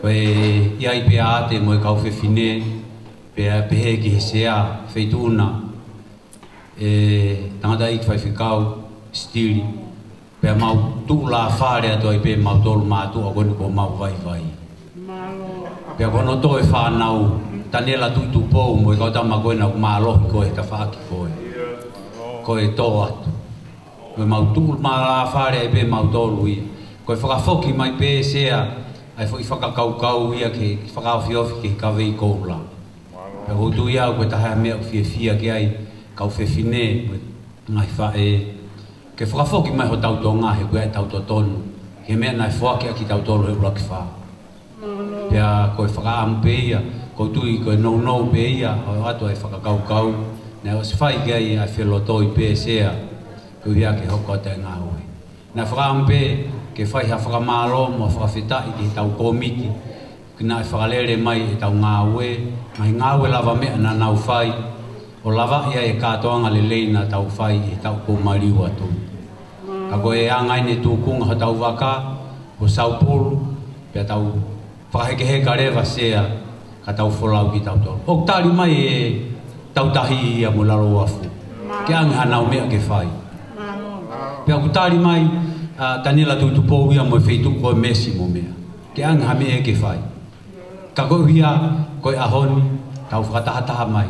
Nai whai pe a lotu pa mo ngā ue ki he pe kono tūku ngā pe o mai pe tau talanoa fofola pe ho tau whalaka tau talanoa whakalotu whare pe a koe ki whakaamuia me motua ma hamala pe a koe auia koe whakahoko pe o kuhanga pe hamala ngutu a ki au koe hia koe ngahi te whaakoeni ka koe whakamalo pe koe anga pe whakaukau mo whakatu atu pe sea koe hia koe tūkunga pa mo fie mau whai me whituna. Koe a pe whakatu malo. Malo. Amor mo e wege. Amor o EIKI. Toku mo ki tau. Whanonga toa ke whakataku ku kamata. Ka mo mea me ko hi koe family tu mo honau whakakau i whanonga ati o e tau. Ka koe mea ea u tau fie ai mo mana tō i pe kau ngai whae ngai ta mai tapu mo hou EIKI. Koe konga ke konga la lahi ange, vai ange, pakoatu. Pea pehe, unu mai ai ngai fotu uia mo nau tai. A koe mea koe te tau nofo ki ai, mea koe te tau taka ki ai, o mo'oni. Mea ia koe e ua, te tau hanga o mai, ai mea e tuuloa, ai mea koe e tauhi aki, ai mea koe e whai ai fie maalie. Mea mo ui ai e ngahi lawea, mea rawa ke mahino i ai, ai mea koe o te kauai, te whapapau i ia, ai tau ngā ue, o tau mua taha pe, i e whiofo o whani, whakai o tua. Pea koe taki koe ai o tua, e tu loa ia. Ko mea ia ko whamaro ai, te ku kau he houan, ke u kau he whahinga tui ko e. Ke u kau he whahinga ngā ue, ke u rawa taralaki a ke PULE'ANGA o tua. Whahe kai ke u kau he taralaki, ai mafi o e otua, tā hei kai te urawa. O moni, rea, tāpua me mo tonu. Ai ongo, ākonga,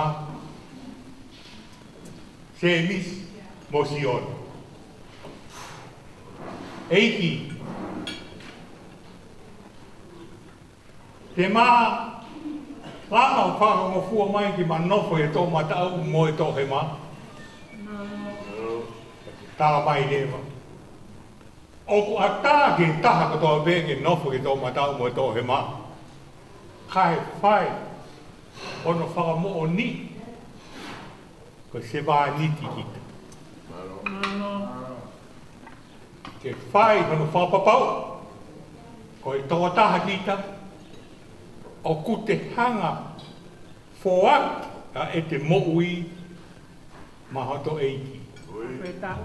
Pia ka mea ia o ko fia e mo'ui he pia ko eiki. He kulawe, he whamiri tū, ai tukuangi, honau eiki. Ai tukuangi honau mau mea mo poto. Kai o mai ki tau hif, ai ki whamiri ko eiki. Ki tau hoko ko i kau se wāni. Hei kai te ke hoko ko e la. Ka oko ki whapapau. Ko se wāni ti ko. Ko i koia e se wāni ti. E lahi ia ko. Ko i ngahi whae. Whapeta ia. Ho mou ko ngā, mo mou taimi. Mo mou mamahi. Ai whora maa o ni oni ai eiki. Ke tu uroa ai he kai ka mea whakatai. Ke oa mea ki he whanau mo i mga puna. Pia whai a ki he tau tangata. O i kai, koho poto. Ke liliu ak, pia aku i kai koe mea i liliu. Ai tau pio e o tua. Koe mea ia o i kai au vita. Ki te nofo pe i kita pa te whotu ai te whonga tau e o tua. I gai. Tā mai pe e whoa. Tau hoko pe se wāni ti whamiri tū. Ka tau i kuna. Ai nawe ma mawha o hiri o tau mua. Ki hau pe a kalaisi. O toa e mamawha. Ka tau nofo tau tau. E whiofo o whani. Mo i fia toronga tātata. Ko i mea ia nai tukwai o tau whanua ki langi. Ke whakatau a tā i nā i koe. Ke oa te ke pōpura ki a tā. Ka e whakatā e hara. I tā whawai ko tau otua. Ko i hara mo tua ia nai whakua ke whanua ko tōng. Ka whirau hono ui, ka otu motua ngā o wha. Ko whanahea ka te ki mo tō whamiri tū. Horo tō. Kai oa na o sieni pe toi o taraki horo. Kai o mai horo tō, tau no whai he fia o toro ngā mo whio o whani o maa ni oni a e o tua. O whani.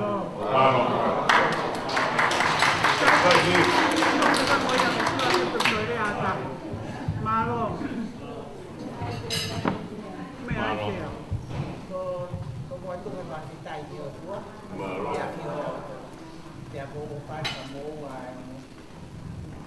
Đây với nó như vậy thì mọi nha cả có phạt thì xe với cả rồi phải cái cáo của cụ để anh làm bài ở cái phong cái qua phải nhà thao ngà ô liền cả con phá bên chính với xài luôn thì một cái đấy thì không chịu quá để ông tu đấy là chỉ bằng cả phạt thì ai cao tu để chịu đến và qua với anh không biết anh phải nhà rồi đúng không ai đi tay không có muốn có đấy gì ko roto pia na tamai ko ta roto ko pia ia ta ko KALAILE de Palestina pia secretaria salon ya we hamala pa moto ki mo tu motore komiti ka pa we wa to mai loto o se pon au ko ya pe o ki loto ko ka ka ko ma to le ka to le ka ko i lo pe o ma ta na ma ko pe ho mo ta ki o ia pepe mawhai. O kai. Mawhita.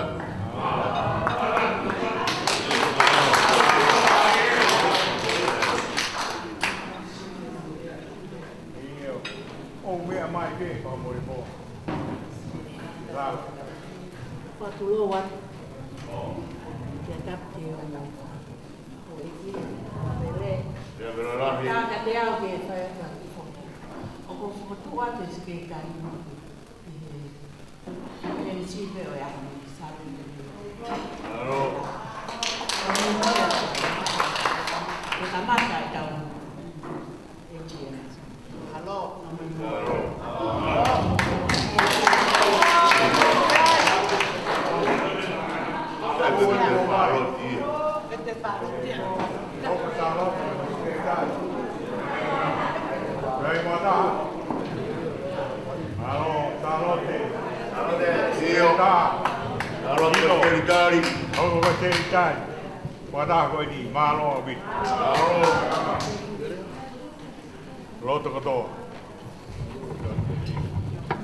Famormorat pe exer dapat ke ngo ignopele ko dubel ke tali hapo fatongia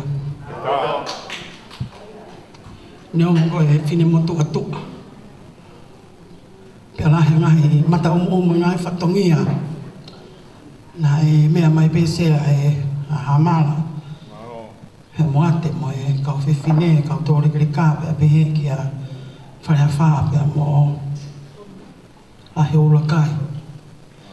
Kana korang peka naua ke whamore mōre ngai. Kumi peha taha ka popo atu be me tawhaki. Ka ko tupe sea whamore mōre atu ko tāri pea ko tūlo tatau ake whai whatongia. Maha.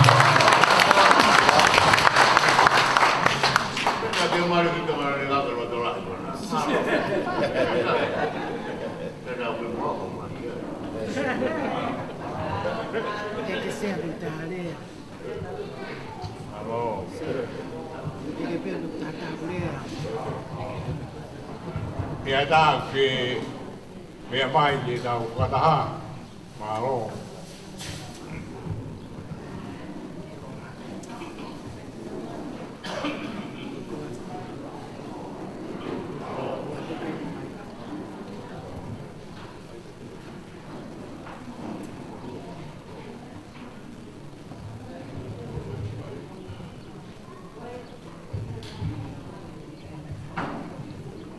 Kita dia muka malo ke teman mani. Dia mau juga minta mau itu tu pe kalau kita ini teman mani kita satu kita tu. Kalau ini kota kalau tempat ini kalau beri. Akan kalau apa untuk beri yang Pagawat pe mo to ki kamala me ke mahuru ki kakai ka to ame na kai ke la la mo miniti wa oshi e mo yo na la be mai ka ke la ki mahuru ki ta ko ka to ki ta ko ta mau mai ka ta ka to ame pe mari na kai sia to ma ta mo to ka to yo te ta ya ki wa ko be yo la ko lo wa ko ki ko mi ko ta ni Tentang pilih mai bahaya ada foto-foto. Tapi foto-foto kuliah untuk mai di baru tambah ke lapor komiti. Kalau kakak peta na lo to kiai adini di pakaosi ko sige ditari pe mo to kon ke fi. Ya. Kalau kombe ko foto kuliah mai bahaya ada kita. Ono to komiti. Di PATALONI dia KALAILE. Kalau saya kata foto Wahai apa itu kau jadi kuliah sia di Fakataha dan komi. Kalau tanah yang kiai bertambah apa aja kau baik kau tanah tak tinggi. Di Fakataha berbaris di komi. Aku ada usia. Mereka tu baik di Fakataha tu kita tambah macam tahu batu. Dengan berbagai komi komiti berbagai baris di komi. Mereka untuk orang kiai di Fakataha macam Imagino que trabajan en la casa de todos. Dios te permitirá con también para que acabo. Puede ver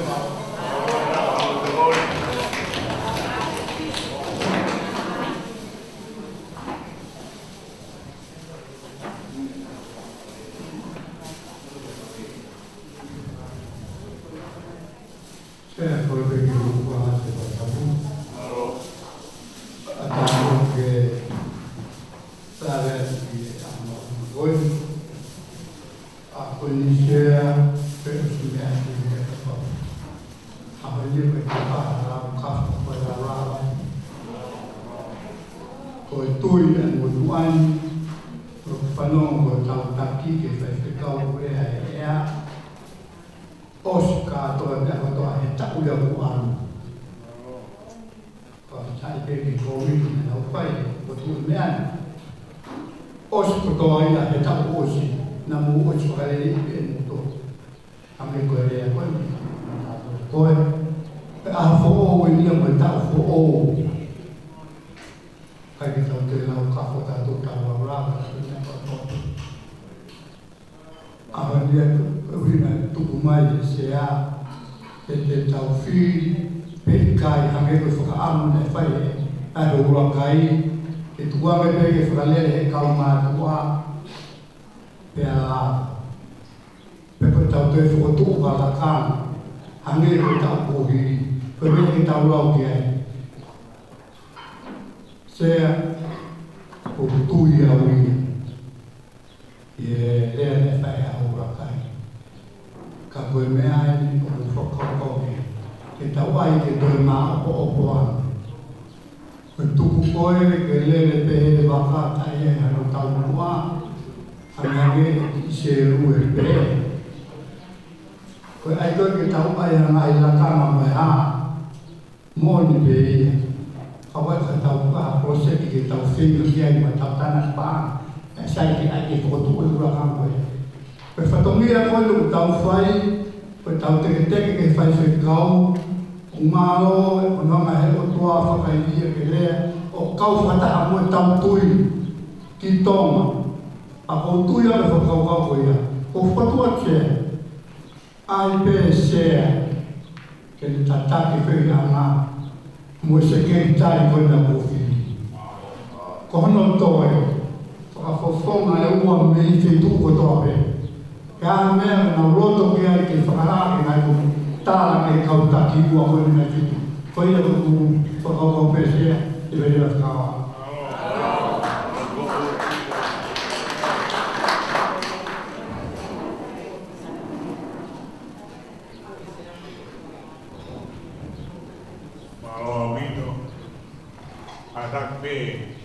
o leo te tau hanga whakama o po e ngai whakatu ue o mai e puke pe o ABP te whakakau i whakatu u ko e pi ai lawa ke whamabo whakataha pe ka whakahok he kei lawa tau whamabo boi o mai ko toa pe homo ngai loto e koe mo fie maari e me tau haa lewa talanoa ia tuke ka poi ne ua pe tolu talanoa ia pau lawa whakataha malo sea atulo pe ka hoka pe talanga ko fa malo atu ki he lea nai toki osi ko tui ko e fo nga whakakau ia na e tokanga mai tangata EIKI whai whakau pia me Australia ke takta whakotu pe ki wāhenga ene ki Kulupu komiti whakawāhenga whakataimi ko e hau whakataha ai patoki omilewa ngai whakafofonga me ngai wāhenga ko pehe koe ke iai haki komiti i he tū whakalukfua ke nau whai tūtūnia ke ngai wāhenga o koutui o mahu inga ke iai pe ki Kulupu ia mo ki komit whakawahenga hangi ko mea na ke lawe ki ai patoki ompeha kau whakafofonga peko toko ua, peko toko tolu he taimi e whakahoko ai ha mea lahi ai whamiri tū e whakataha whakakatoa ki ai ko hipe whoki ai whakakaukau sea ko hui koe whanki palapalema ni tau si tua ki ai pa koe ke tau lau e ko palapalema ko hipe ko ngai wheto aki mo tau pepe na e ai whanki whetai mahino aki ka koe pehe koe ke whai whaka waa pe ai ki Kulupu mo nau ki komiti pa ko taimi koe tuku whakahoko ai mea ai tū whakalukfua pa tuku omlewa ngai whafofonga pe me ngai Kulupu ko ia ke whai hono tala noa i mo kau tangata EIKI mo kau whine EIKI o i tū whakalukfua ko e whakamama pe ai halafononga pe kumama nai pe ikai pe kuhange ko mena lawe kia tamasi whakafofonga whikaua pa toki whakahoko lea whakafonga koe ni tokua ke whiri hakau maulakanga ai Kulupu ai family tō whakalofua. Mahalo pe kumahino pe koe whakaamu ke whiri pe halakanga i ngahi Kulupu ngahi branch. Pea koe taimi koe tōku whakahoko ha patongia ai tō whakalofua pea omirea mo whakafofonga mea mo ngahi waa ke tala noa ai hangau e whakalofua ai family tō. Ko ki whamama pe mo kinikini atu pe ko iai koha mama pe kai sea whamamore.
Si homa, whakahaa mai ho alo o whāket ki mauto.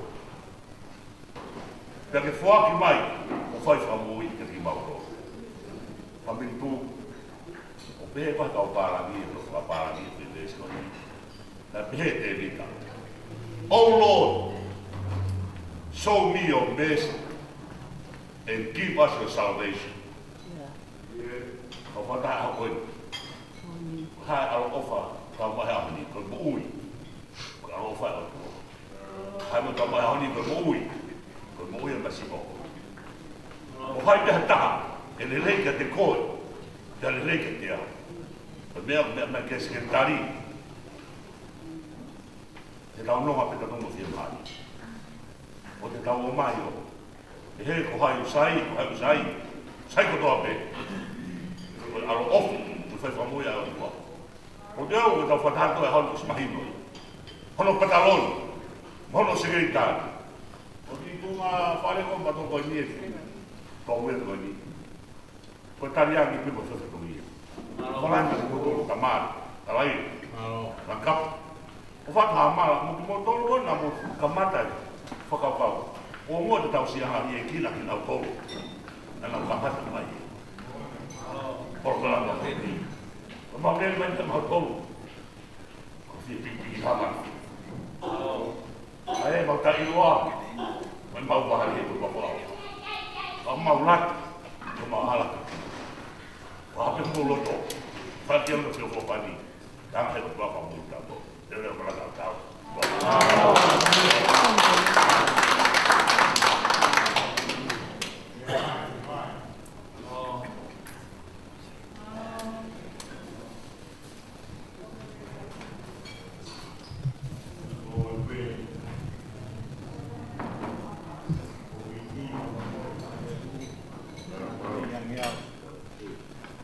Pamaloa, au pita ngai whae.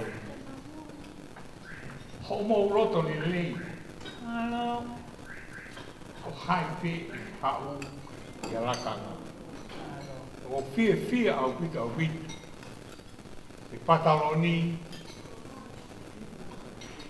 Ahe o ULUAKI.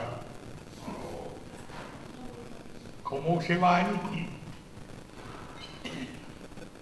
Che ne fai la severità di mai fatto famiglia tu o sarò ereditari come motor ko ini pana tu te motor ko se a feia e me ko ini Pe kok roto o ke se vani. Ko kai pe ha fae pe ko tata ei. Tamai ta mu do. Te ko se vani. Veo que roto que ai o te telefoni ta mai. Fai ho pui e te au to ko lava ke lu. Na ilo ngangi. Ko wa lu wa ho. Ta ko me to lo ngai ho wa ho.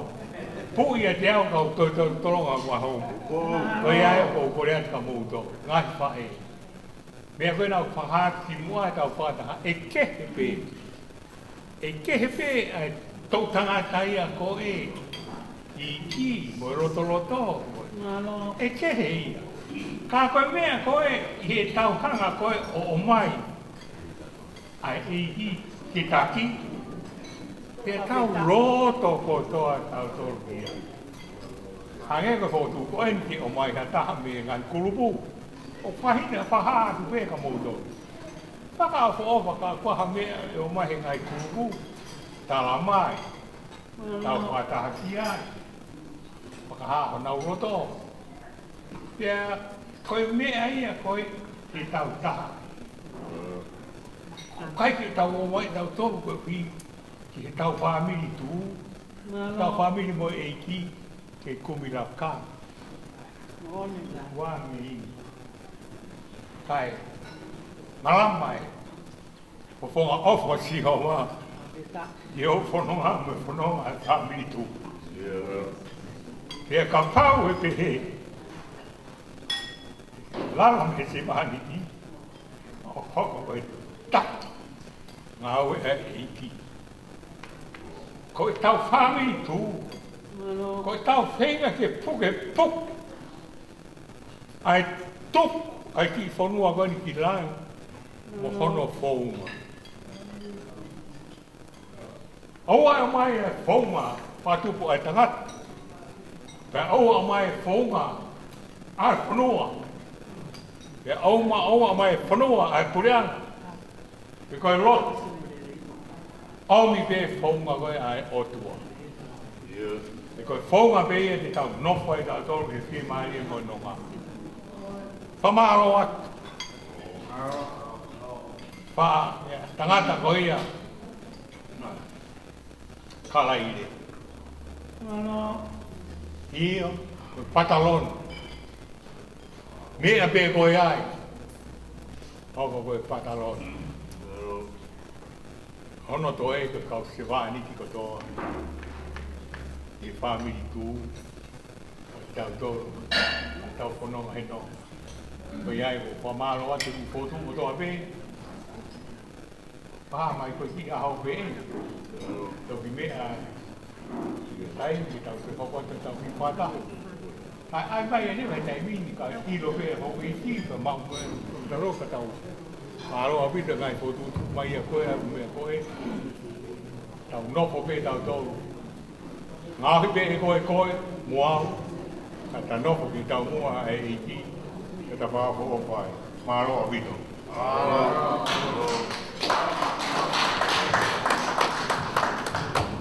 Malo ha malo ko tui koe whamama tu pe mea kia sea tapu mo ik no pere o mahi no koe PATALONI pe whai kia laulea ki he ahi ULUAKI pe a ki whinu matua tal whakau ko au pe a ko wheho mo ngahi Kulupu o mi mea i ho mo kau whawhawhonga i ha taimi o whai ai tau pehepe ko mo ki komiti a whakakulupu pe whakabahe a mo tolu taimi pe bui ai ha Fakataha whakalupu ai tō pe a o miri ngā mo kau whawhawhonga mo nau ngahi leo ke tala noa kai kau atu ki ai pe a hamala pe a mo whare a whā pe a mo e kau whawhonga e Kulupu pe pehe ke PATALONI mo ki whinu matua tal whakau ko au o ku ikai ke e ai ha asma hieni tangata i whakau ke ai ha sekretari paanga pa o tui o mahu inga peki o ai ai ha tōnga pehe koe mea pehe o whai ai mau koe paanga o whai whatapu mo te tine pe tau ai pe paanga sea whamurumura sea koe ahoni o ai pe mahino tu koe whine mātua ki ta whaaki tau ai e paanga koe ke fie ma o ia ke iai haske tari paanga he koe ka tau komiti tāna paanga ia tau toro koe tau komiti mo tau family tu lotu mo au kai mo teke langi o ene afio tap moia mo hoi ki no pere mo tau tala whafonua ke kei tu ma o pe tu loa ke ta ngata amen.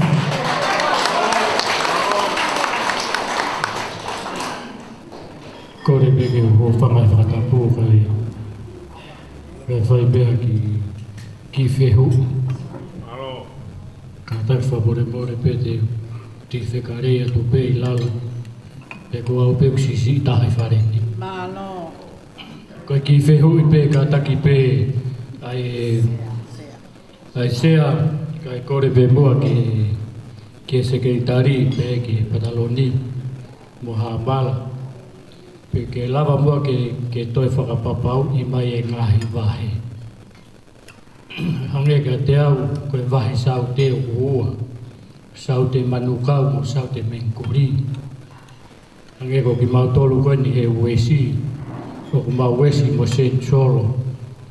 Ko e ngā pe o koe ai pe kakai i a tau tolu, o te keki nau mahi nau i koe au nau tope o nau ihe ia. Aia ka pau kakai koe na koe ki po ilo pe mo i se ia mo whenga mai mo tau ki sen solo ki au ke tau Fakataha ka koe hange koe ke whakarea whai ke tala mai pe ngahi kolo hange ka te au hange koe ki whetu koe ko whekare iai o ku mau Fakataha pe mo i uesi ai koe sen solo pa mo uesi o mau Fakataha pe o mau lere toki ai pean whai ngaui ka koe ki whehu i pe ke whapapau i mai ai ngahi whetu o koe tau i ai koe whetu koe ke tau Fakataha ki ai malo Dapat sea ko tu pe lama mala o whakamahino ngahi bahenga ngai bahenga ke mahino ke nau lava to fili nau kau maulakanga ki hapakataha whakalupua atu. Malo sea. Malo. Koe peko whanga mai watapu o si ki. Kai ata pe mua ke whahauka te ki whatomia. O mo. Koe ki whehui koe ni wahako e kamau koe ni. Mo wha more o ke whai e sio ki ai ke whai ano whotu tuku e mai tapaki koe ia. Nga ke whakamahino i ngaki. Pea e toki whakahoko atu. E ku hangi o ku mooni e mea koku ne lawe aki. Ui koe wainga manu kau me kau atu ai mautolu koe ni me o tala ngai e ria pele ko manu leu ngai so e whaere wai ngā au e kiai ki hono whaututu e utawhaki ko ia pea e toki whahau koe ka koe ko tui koe mea pe koe nuku o whakahau koe atu koe ni e salote ko tu pea mo e mea nei whautu mai i teni ko whamalo atu i teni ko tui pe koe ngahi mea totonu pea ki totonu ki tau whakakau ki ai koe omi peha ngahi taki pe me ngahi wahenga ki whafufonga mai ka e hange koe mea koe nei e whotu koe o tākoe ni whehu to tākoe ko pau ki ULUAKI pai e si o ia ki hoi tau ngahi wahenga ki mahino ke ilo he kakai ai whetu poku nau kau ki ai ko ngā ULUAKI ia pea mo tuki i ai pa mo toka ngare wau whiri mea pataha ki ngā whafofonga mai ni mo tōru ko tui pe mahalo ko mea beia ko wāmuki pea pea e aha taha ku whemauki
PATALONI, KALAILE, moe mātua, te nau hoko ki nau tonu, koe kau whare. Whiri mai rewa a toko tolu, me he wāhenga kotoa pe, ke nau hoko ki o kau ki he komiti, ai kwani tau whare a koe komiti, ke whakataha, ke whakahono, ki he PATALONI, moe kau tōrere reika. Pe e urewa ki nau tolu, e kau taki wāhenga, koe komiti ngā oru. Ko hape loto o ku pekohanga awe ku whotutu e PATALONI moi kau tole kereka pia koe ngāwe le vaya a sekretari moi kau taki wāhenga he kosea te sekretari tatutaha e kau taki wāhenga o Talanoaki e whoki mai repa e kau taki wāhenga o ni Kulupu anaia o Talanoa moi ka inga hono wāhenga. Ko tui pe kau taki ko whamahino atu pe ko o koe tau whoki ati pe he mea ka tau pe ka koe fuhinga pe ke tō tuha ke pe o whamahino i atu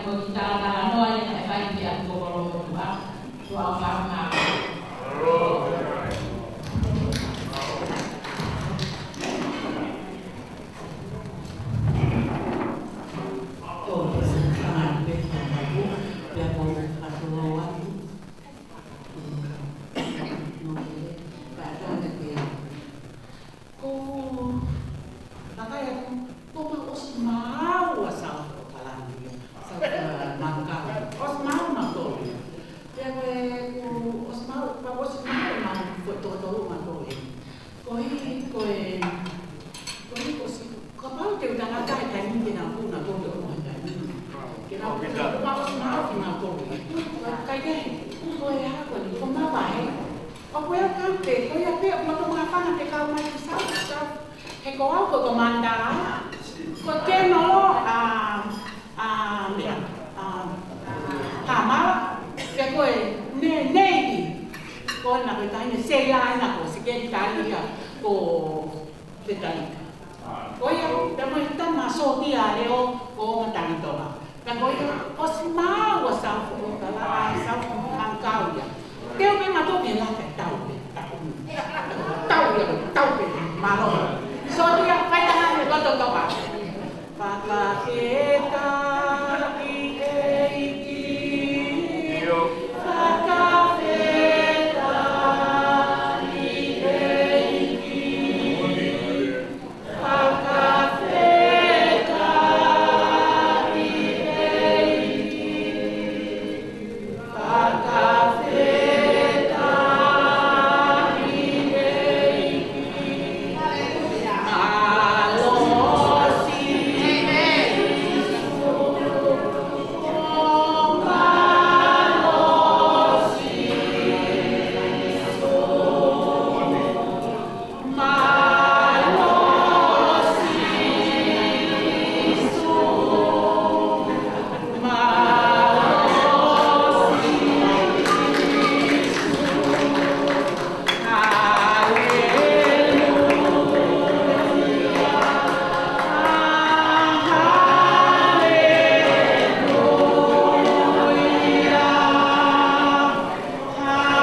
Kulupu, agora não vou se mal.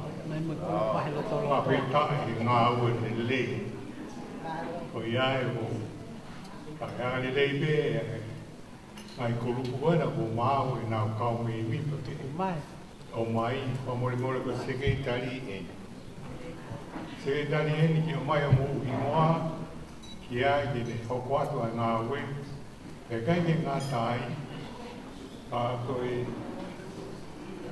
motor ko te ai ke mau e o ate se ke tai a ini telefoni e mo fa more ka pa ka ga tai e ta telefoni mai pe ki ai o mai mo ko be ne o spas e ne o stu ke a we ko fa to nge ni ko la vai ni pa ma no wa ti ai o mi ora le o ka toi o mo pe PATALONI o mai ni se ke tai ko ya ko pa ma ro wa ti mo do ai bai pe o ha o pa ma ro ni ta mai ni ki ko le ma ro o vi te po tu ai ngai ko ma na ngai ko ta ha pe me ma u ing ai ya ke o na ya tai ni ko fai ha wa ta pe pa pas e o se ke na oh, vem com o passe,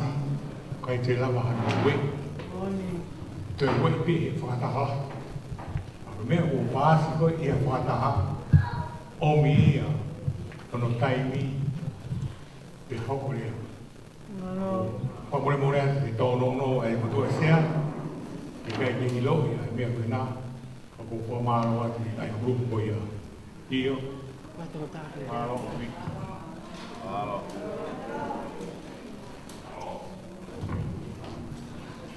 Saya porque o único amado do Katapu. Iyo. Manata do pe. Koe mai feitu ngā kus mahino mai nau Kulupu. Kona ke feitu nā. Ke whakapālo ti mea o whakapās. Koe whakataha ni kure, ange ko o mea. Koe loto koto e Fakataha. Ngā ni mea koe he lau le ke koe petea. Amana whakapea. Ko whakaturo watu moe a whakano. Kai te unara puke kuroto. Ko kui moa ko viola sananio. Ana we nima. Na fukele nines. Ko ya hawa ne futu ai kuru family ko ni. Na kai te ino whana we kuhora. To tata to ika. Na waki no so ho kuroto. He koi family ka tau peta whatu ki tau he otua. Na na kulele ne poke mapane le tarani. Ko au ko kau he tu. He ka to tani o to tap mo puna pa puna ke nyo to tap. Tak na ka se tino te. O ko wala mama hie ko lo e fae. Oi. Ke tap pu halo tu ko ta ka fa ke. Ka pa ho tu ya dio. Lai fae. To ta he ni ko e family. Sa lo te ni lo ke lo no ma ni ko tu ngan. Ko lo te pu ya. Ko ta hu le fa na a ka pu lo no. Fae putu ho ni ta na ta no te a se ya. Ha wa mi ola ha lo fe ya. He ku tui. Tu. O te toi ta hu. Wa fe wa ta ha. Heka ko lo to. Ko ha ne to o ko te pa pi SIASI. Pa pi ki pe ko mai o tua. Ko pi he ni fa se ka. Ku ke o sme mai te ta la tu pi mo. To ta lo to la ya. Ko na fo ko ni ko ta he ka ke me la la ta ko se ya. Ko lo ke ta la lo to. Ke a ba ku ha. Ke ko ku la ya na ke nei lo ya pi. Ana ku la mo sa le pe mo ai ke mama mai ya. Ya ko fa fe ta. Ye ku ma. Ko a ha ko ni ko a ho ni ta wa ta mai mo na fa ai. O pa ke ta to me ta pa ta to fi mai me me mui. To ku ya wa wi ke. Ma he bai la si. Al ho si yo ki no. Pe ke he ka ke ho lo to. Ka ma ko fa ma ho mari he ka mo ya. Kai fo ho anu. Ka pe ka. Kai ke to ka la mi yo la ko ka wa he lo to. Ko ta ki la ya ma to lu ko wi ko be ko. Mo pa ha me. O ko ta ga ta ya mo I ten ya la ko. Na ku ha ko ka le lo to pe au si ho la ke. Ko pe ko tolo tamai o tua la ma de ma yon. Fie la, e dai fie lo to. Ai na ai ke ka pa te. O kai ke fie a lo ta ki. Ba fie a lo po ye to nu mo ni. He ka to ta lo tu ka ta ma de ta ke ni he ka ta ma de ka to ni ka silan. Ah, ya ka ke la SIASI ya. Sia ba be la tui. Ko ta lo to le fie la he na ma ta ba fa e be ma dia. Muy ngai fa e. Ko ta he dia tao ke ta muy pe tao. O te ta lo to. Ha ke ta muy. Fa ko. Kai ba be. Ko hai e he ka pai la te. Tari. Ka pa ke fe ai. Si o ke muy. Tong si o ke ke buai ha. Ko apa ke lo to ngai fa e ngai ta mai. Ai ke ta tao e tao ma fu me to kon ko ngai he fe tu ko ni. Ko ta la ko ngai kai ni ba de su ka. Ta ta ko ni ko wen ni ta la he de jo ko ngai vai fu ka moi. Pa ko vio lai. Ka kai ke ho ma vai he a hoi. Kai ke pa ko klai ba ku ne fe ngai ke wa un bai. Ka ko me a ko fe ma ke ta he ka he pa ka. He ka ke ho lo to. Ka sia tu ko ni ke me ko moi. Ai fa ta te a lo ka ha me o pe ha fai ngata. Te ke fie ma ri ko ho ta ni moi me fai ngata. Ai ho lo to ke su ka. Ai ke to ho lo to. Ko to ta ko na pra ha me pe mo wi. Ko sai ya. Do na ngo mari. La lo to ngai ta. I fo I au he ka kai pe he. Te ko ngai pa ke ta ta ho na lo to. E ke he pe. Ka ko pou mo te ke ko ya fai an ho lo. Ko o fa ke ngai fa fo ngai fai ko to pe he fa le ko. A fo ke ta ma tu ke au ni. Fo na ngo le le. Te ke tan. EIKI a ko ngo. Ko o fa kai mo siu he a ko ni. Ko siu ko fa ni. Ko ta la ni siu fai ngata mo de ku mai ni. Ta mai siu mai de ko EIKI. O fa ke fa ke ka. Sala te dilo. Ko o fa ka ko. Ko ta la ki ko mo ta la fa le a ni. Wi fo ya ka ta don. Te ha me le le ha ko ta o pe me sai. Foki mo ia. Ko fia la. On tala ke pau fai lote family, te fai o no ka le ha dia ke lo ko. Pau inga ka te au. Ai me ko na piki ai. Ko o fatu. Ngai fai ta ko to sai ke lai dia tu asia. Ta ke me ka ta Maria Katolika ha dia la ko ke me to. O fa la ya ka to. O ya pe malo.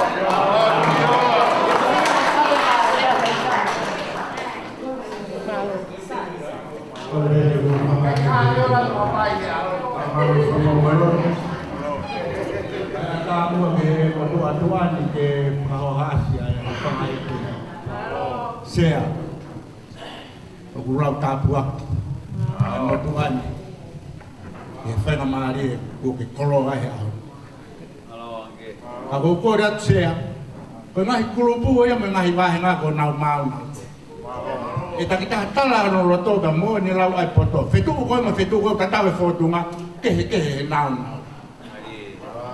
Aku pau ke tahu fetu tu ke loto kalau ke tahu loto molu. Tu mai ngai bahena. Kau bahena bahena mau mai ni fagofonga. Tu mai he kata no. Me apa yang hawe eki no pere. Kau tahu be hak fatongia. Ke family tu kau tahu.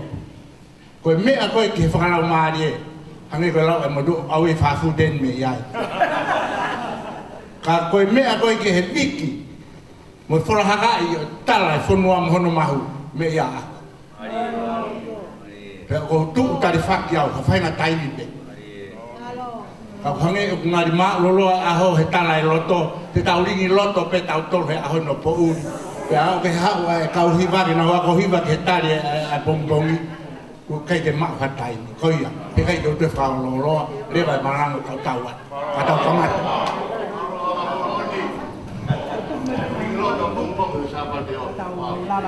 Kore ke ufa mai karma me fonua.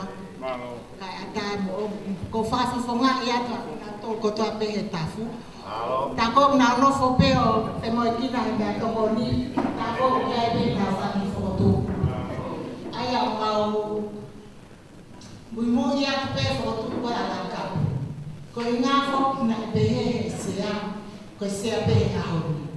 Ka mau ko ya ke foto ai be sia. Ya tahu paloti, tahu fapas, ya ai mana to konser. Aku tahu lo ipe ko si tanga taiki, tahu ni ka ke sila kaya to konser. Ya mau foto atau ada kamar fariafa, ke ho ko ya to konser. Ya ko ya ka tahu sekretar. Ko sa alo te ni ko ta. Ya mau foto apa ada ya mata. Ke to konser sekretar. Orang mana kata falmor. Kau berani mati. Kau hi, kita orang mati. Oh, siapa yang bermoro tu tak tahu mual. Mereka tidak mati akan hendak. Kau ingat kita tak tahu, yo tak tahu lah. Lalu ada kau lihat tu tak tahu. Kau ingat kau di foto apa dia? Permau salut dia. Kia kita tolong. Kau mau mahal dia, kau mau kau. Kau mau tahu foto orang kau lihat tak tahu. Jangan tak ikut kau lihat. Ko ora oinya na to ke mau bo me amai ko ni ko mau os kaka to at mato ko ke ora pe ko kan ya sares mo mai pe mo fare afa ta kon ko tu ave o tu fare afa ya ke ho ko ya ko to kon ki sia ke po ko ina na fa no ko sia pe kata fa mo pe sia siti o ma ko ra pe ke o ko ma ta sia ha ko ni ko ke terserah ni tipe ke family itu. Kai hoko buat be. Ko ingat kaya ata. Te ke si fai mata ya hai dah.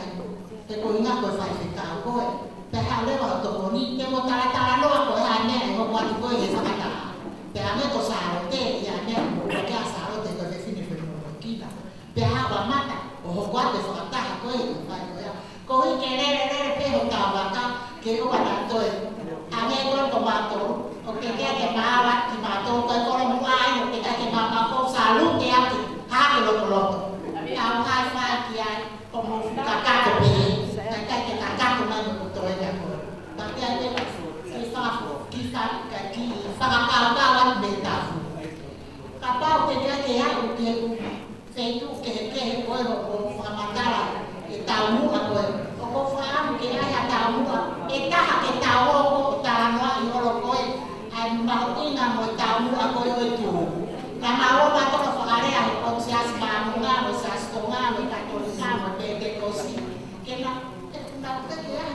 ni ka ni na ka na to ni lo ko ha kwa ta mo ai family tu ke hi ke na ma ka lo ko ta ka tu follow kilani ta fe ma ka to tu ko ta fa na ke na ma ho ni na ia tu follow ko ya ke na ma ni na ia ko tu follow ke na follow mo mo ai ki ni na me ko to ape mahalo ko niya niya ko kito ka man kaya kapag niya niya kito ko firma to FAKAAFE firma to ape sudah telepon mahalo kiri na to ito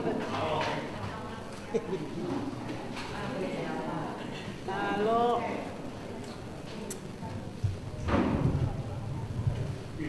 kita mau wi ngai ko tu ko to be mo ko mo yang be mo to no tak ko hi ko phong ko ni na tao đuôi mày ấy qua ma rồi quá ya rồi tàu ngao ấy tàu trâu ở khu cái phụ phi ma huy cái ya kau tadi fak dia kau faham ni tau hok tata ko fama ro wa tu ko hi ko mai to dia sila mai fata ko si pa ko famo mo te dik mo do pe la wa pe ko sa ro te li lo in ko i fata ha ko mai yo mai mo ko pe ha ba beta ha ko hi kai ko tu PATALONI atau time FAKAAFE kalau Korea tu yang main dia kau mimi ba mengai grup tak upama ro tu abi tu ke kau pepino tafu ai ko tu ma lu ma ko na ko mai amor moria Korea tu bi ye wo mo na hang away ai phone ma koi na tau lu mai ai tu mo ke to hi wa kai ya ka tau to ki ho ko ai pili ko ni a to kon pe hange ko tau sia ko me ko ai ko tau fili ko sia ta e pa ta ko ni a pa ta ka au ko ke ta ko sia ai pe ko ai e me ke PATALONI ho mai ko sia ko la ka ko ni o sia tari tu bega salo tu ke i vi salo te ke fai ngau kai tu tonu e ke to ma pada ko ya ko pa mo le ka mo to tu be ta ko lu ya tu ake fo ko ni ka be be ko le tu mo ka ta ko tau Fakataha ke tau ia ko vi ko tau ngai ngau e ko ko ya ko ma lo kapag ko te hata ya ni foto manoloto Terus hamai ko ito mau ga ko ya Kalau saya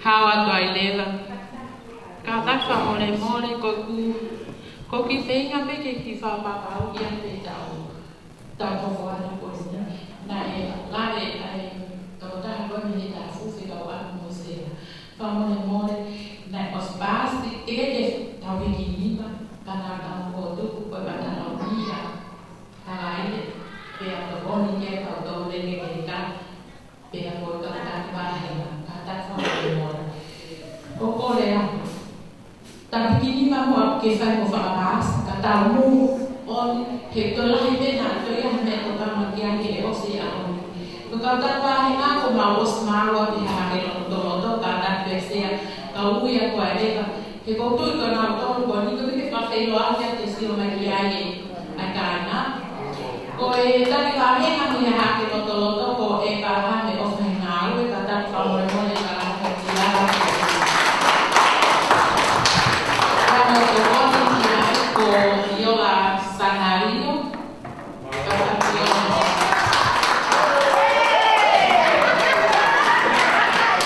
kalau kecil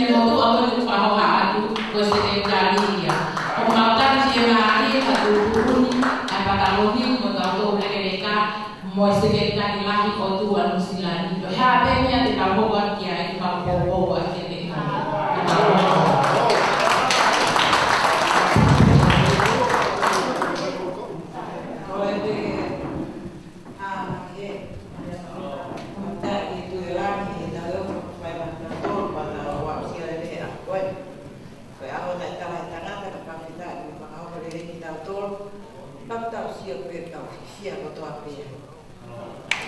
Sea Oktober ke kona hawat ko komite na taniti. Ai stau pe ko komite na toko ta be ta posi ba bo to ta be ta. Oye bo ka. Hane ko la sea. Ko tu mai ai ha ke lo to. Ta to ta be ya. Ko ya sea ko kona hawat be ya. Hai sekretar, kau pingoa kau dia mai akau olah muasi kami, kau tu alam bah kata betul. Ini apa? Kau kami siapa yang kai nai dan ini kau biar bu apa form, office aku orang berpatok. Lynn nanti form. Kalau yang bisa lakukan itu, sifat itu ayahnya ke fulut kita Fakataha Fakataha. Tapi fulut jika lahirnya aku pasti kotor. Kalau lahir mereka waspada ini faham apa sifat.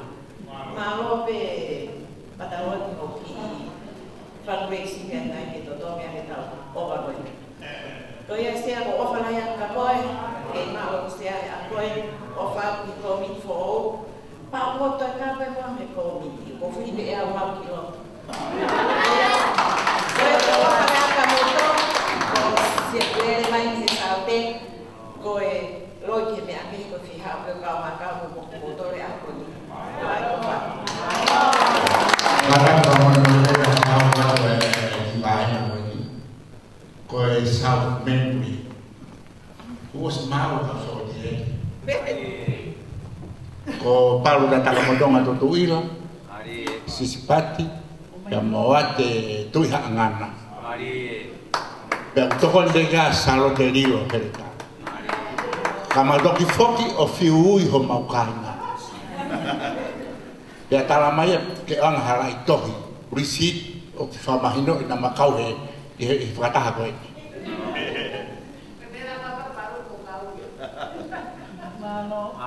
Ko ya malo au pito.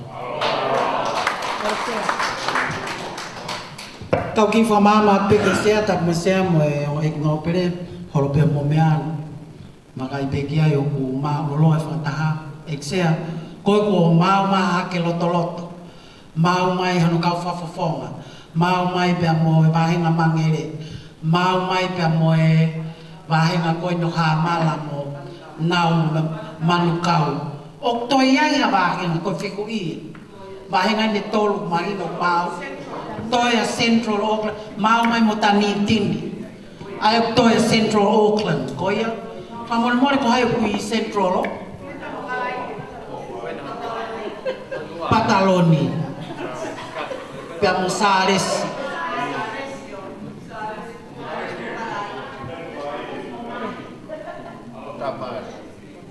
Aya aku ke pe Central Auckland me Wesite. Koi ai. Aya ko Central ya ko tamale fare a fa mo kala. Pe ko PATALONI leva ki Wesite. Koi a family tu? Koi a mau mai a hake lotoloto, mau mai mo vahenga mangere, mau mai mo vahenga manukau. Central Auckland ko tamale fare a fa ya mo kala.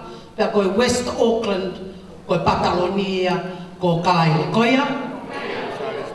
Mosares tu Poniwa. Central Auckland.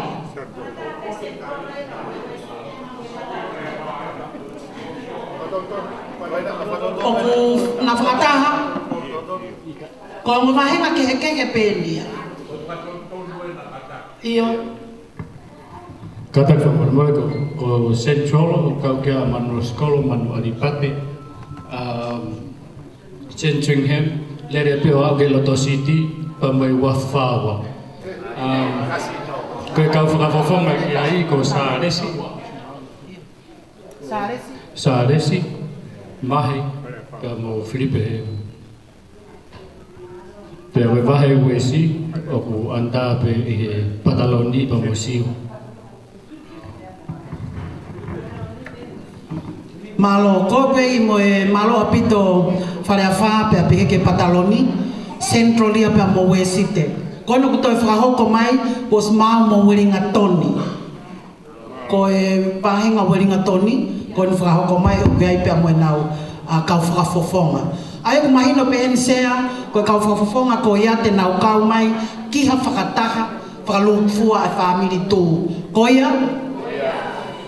Koia kuloto ke ai sea kataki hiki honi Famolmole sarote dai Faiate ki Popo ni Famolmole Koe ki popo atueni ko tangutu peo whanongo ngai e pota anoa aki Koe ngai mea koina tau ta anoa ke ki ono whakalere tau komiti Foi mea peta Uhinga tatau katoa kai tau moriri oro pe whakaukau.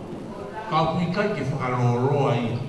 O ku whakawhiewhia he mahino, o ku ia e ngai natamai o ku ngā ue. E ngā wanga whakakaukau ia e tau ngā ue mo ngai mea. O kai kua whakaloroa. Whakawhiewhia ia. Tau whanonga i te. Ka koe ki whatotonu atu pēri ke central pēu. Mo e wesi. O te ki ai ke mau mawahe wahe ka momohanga whakamarohi i mautoro ke mau mawahe. Ka ke mau whi o whani pe mau nofo a mautoro ke mau nofo e mautoro fua e whai ia. Ka ka mau o ku mouhori ki mautoro ke mau mawahe wahe. O kai ke mau roto ke mawahe pe he. Ke aro e tānoa ku mawahe a se roro me wesi. Ko lea ia uongo kōhi ko mawahe. Na mauloto pe matore e tokia e a ke mawahe wahe ka pe e whonga. Ke mau Fakataha pe ai ha mau ki. Pe a mau pōta anoa. Pe a pehe mai lewa a west, pe a lewa a central. Ko mau tangata. Ko taimi ki mau mawahe a. Ko kau tangata e ko mau. Pe a mawahe wa i hito whofani. Pe a rata ta anoa ko oifu.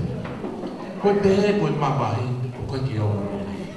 Kani o moia ko mo whakamaro hingi mai, pia kouto e tongoni mai ka atoa i wahe, ke mo mai o kumi mai a mau kakai ki mau mau.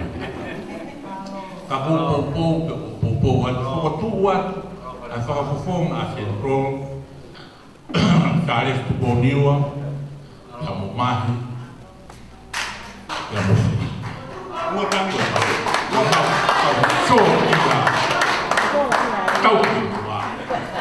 Pia toki pou a koe pe, ai wai koe. I he kou kau whokau he kau wai. I he whae, koe a koe tupe ka kai, kene toki hanga whiri mai kau whokia. Pafita, pa maroa.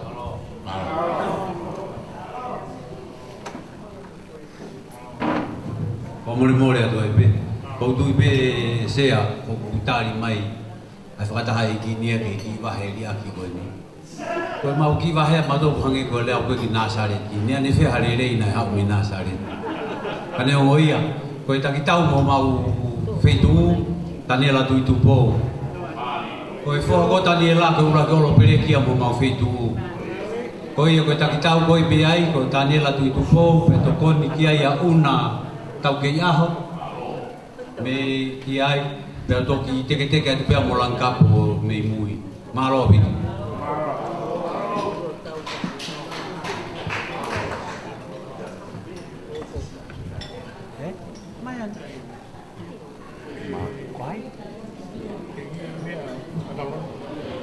O kuiai pea mo e Kulupu pea me welinga toni e sea ko Kulupu me mea pea e sea ko koe te ke hoko atu ko whahoko atu pe Kulupu me welinga toni ko maa na otokotolu ko taita fiefia pea mo isileri tupo pea mo tiu ni aloni vaka pas mai ku welinga toni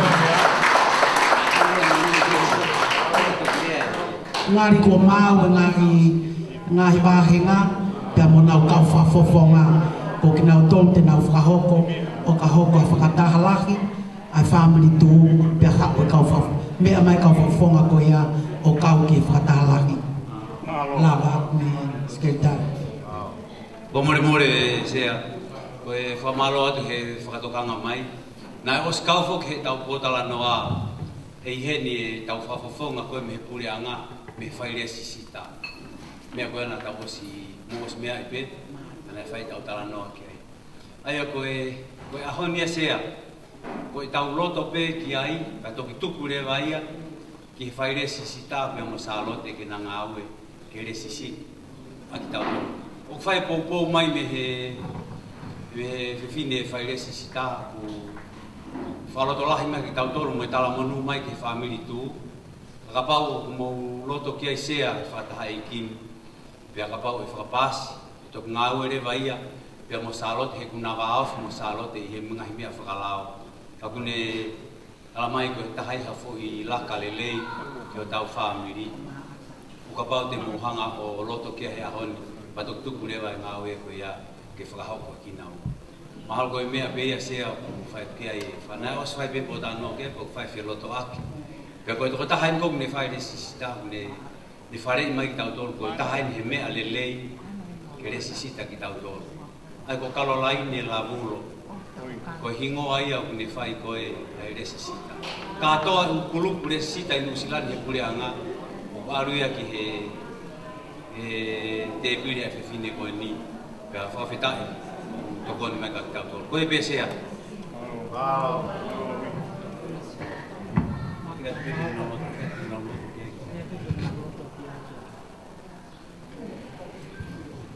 Pamoi be.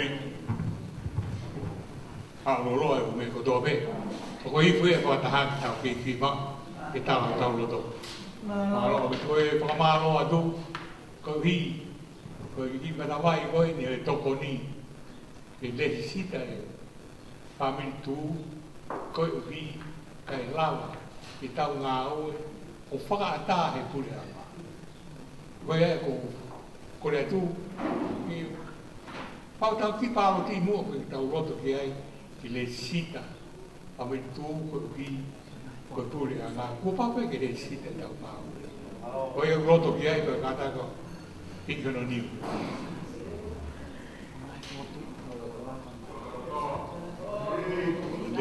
koe pēr ngai kōtū kotoa pē mo e ngai ngahi kōtū kotoa pē ka umā fōke ai ngahi hingoa koe ni kōko mai ko lava lei ai toi pe ki ku pa le to ke ka mai na ko me mi ba ka tau ko pa si mo roto ki ka me mi ko i ko roto ke ai pe pa ka no ni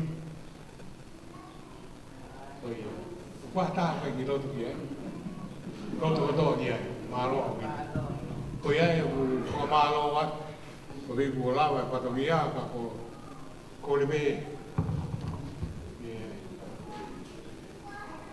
Lord be kuni.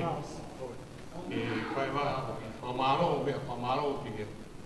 Kai nga. Kai tu ki ko tu. Kai ta tu. Malo.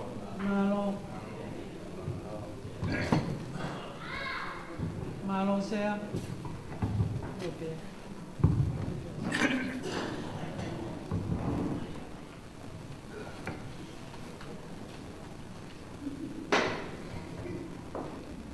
Adena whatape o tō mafi tau o tō toa. Atono whatape wharetapun. Whatape a lotan pā. Ahe ulakai whananga whapapuna o wiki. Atena whatape a hawala. Anga ke mua matapure. No whatape ki taula EIKI. Taulaiki au ke matapai whakawhai tau whawiri tūko ni. Tauri re kamakapata mai ni me apiko laftani mo maa whana me. Manatu me ke tawang tolu iwa. I he tawalu tolu fitu. tai ko na off ya ko tu bom laki ko ni ko tau ko ni mo bea pe lu ko te kon ke nau ofi Pano watu tupo ulaki ke ngowe kofe pe miono tau kupu ta whakto e ma i kofe koni o tangi me mea e pe tupo uma mamiri tu e tau wholofola te pe tamako tupo ulaki tupu a i e tamal tolu iwa atuka ta whanua i langi Taku talu beno amen ke ahon mo tamu tu bek FAKALANGILANGI mo fi a pitoi. O pitapua fo o baltohu ya atele. Taku ko fala ya pito. Ke tau kai foto tu fai. Ko baltolu ko ni tu kai batu. Ko tolu ko ni afio. Ko baltolu ko ka famal ki baltolu. Porque mau kau betul fakata bukan fakata ya tafaki mau ofda tau beke tonga ka tope tu ai beki famatala ko ni fabitu ko fahinga takata tempo ku tesi oi ko fofo ka fenga be mama i fo do morin i langi i la lo fo do poto takata Ebe ke mai na tau tolu. Ye tai bato hiba. Na ia pe ngai fonua. Na falala ke tuku ya ta fonua. Amerika, Britania, France, ke konga mai. Ko falala kana ko ULUAKI. O le tuku ta fonua ki la. O tau kere. Ka toa ki tau tolu ka toa. E malbal ya Apisiasi ko PULELA'A. Family tu. Me pe ilo i tatolu ka kai toga, fonua pe ewa Pasifiki na kake kolonia. Ko tonga pe motuwalo. Ko me koe nai pehe koe ane afi koe ai toga, e ko kakai no to taha ki tau tolu. Kakai tatolu ne tau pui o tua. Pek fefe tau lo tu whakatatamu ko me whekau. Tau whengi pe. E ko mea pe ilo tau ki fonua i maamani ko tau lo tu. Tō mai fumahaki koe ni whaauha. Hanga mamani he lau vaccine lotu hau kai tatolo. Peki asi he niusi mamani. Kamena e hoko, afio i pe e hoko wao. Fatahata e kai katonga ki pangaila. Aerika e na fio. Nau lotu ai. Nau fia ko topi ai. O manatu i pau pe, me mena e alka motolu. Ko whainga tangata ki tau tolu ko ni, ko kakai tatolo ku mafuri ngofua. Ia mea pe ku tau sio pe ai, ma poto e tangata. Bebe ke mahino ka mautolu, whakatakata me ko te kakata. Ko tau malu ni koe, kupe e whanuri tō. Ko ko whiawhia i taipu, o whalai atu, paupe ke puka kato mai watai. O whaka e pia mo lo tang maha. E whamore mori e peka paneha tōno no. Bebe kau, u whakawhatapu, a tene o whalai ka koe PATALONI. U baha e kai, taku ka tape kai Kulupu. O whakamawhana, o toka hiki potuanu, tang pāke. Malere mai mo pia teki. Mo pia peku tau hao e to tolu toka. Ko tau whoki peke tuku whanua. Tuku poto e takata ko te peka loma. Koe ako, na tu whatu mai pe loma e hofu whawhita. Nera ki asi e tui tamu pe teke tuke tā, pe teke pāsta, pe tau ki e wani. Ko tai mo tau huewa ki e wani, patapāke e ke e tau tolu. O whanga tu potoro no mato.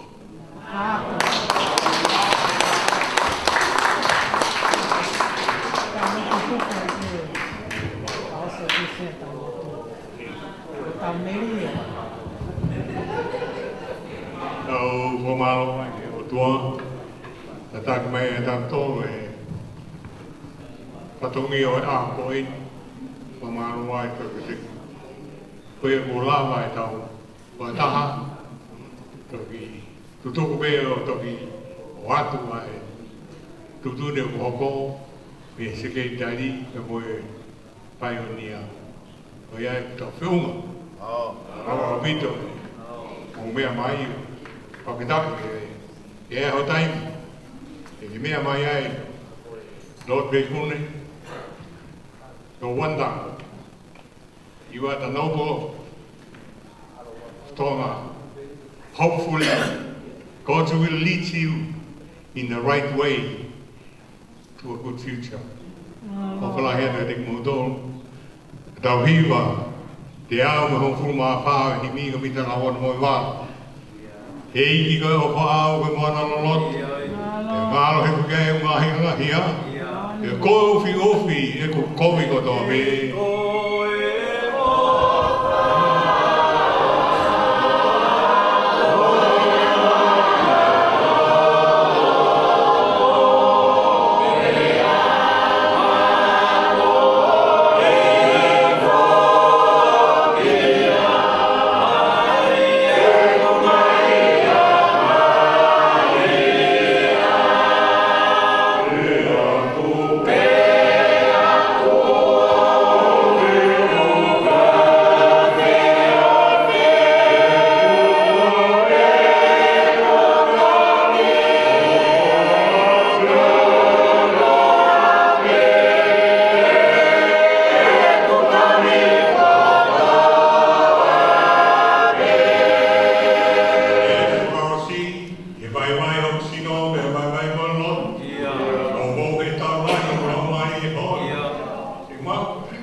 Kele ko ein ai ngahi mama o alofa ma fado ta he kamata nga fakataha o tau na fai lotu mo kore fakata o ke tai lele he afiona lanulangi ko le oe ho kakai mei maman ko talaki mo oni ai afiona ke koe mala mai mi roto hewani a hau mama ho ma oni oni ki whakawhetaura a ki naua kai lawa ke mahino ko siho wā ko i taki mua ko mea au whā ki ho kakai ki mou ma oni oni he mou ma oni oni tōko ia ho ma oni oni eiki ki mau whenga i mau ngā we he bōni.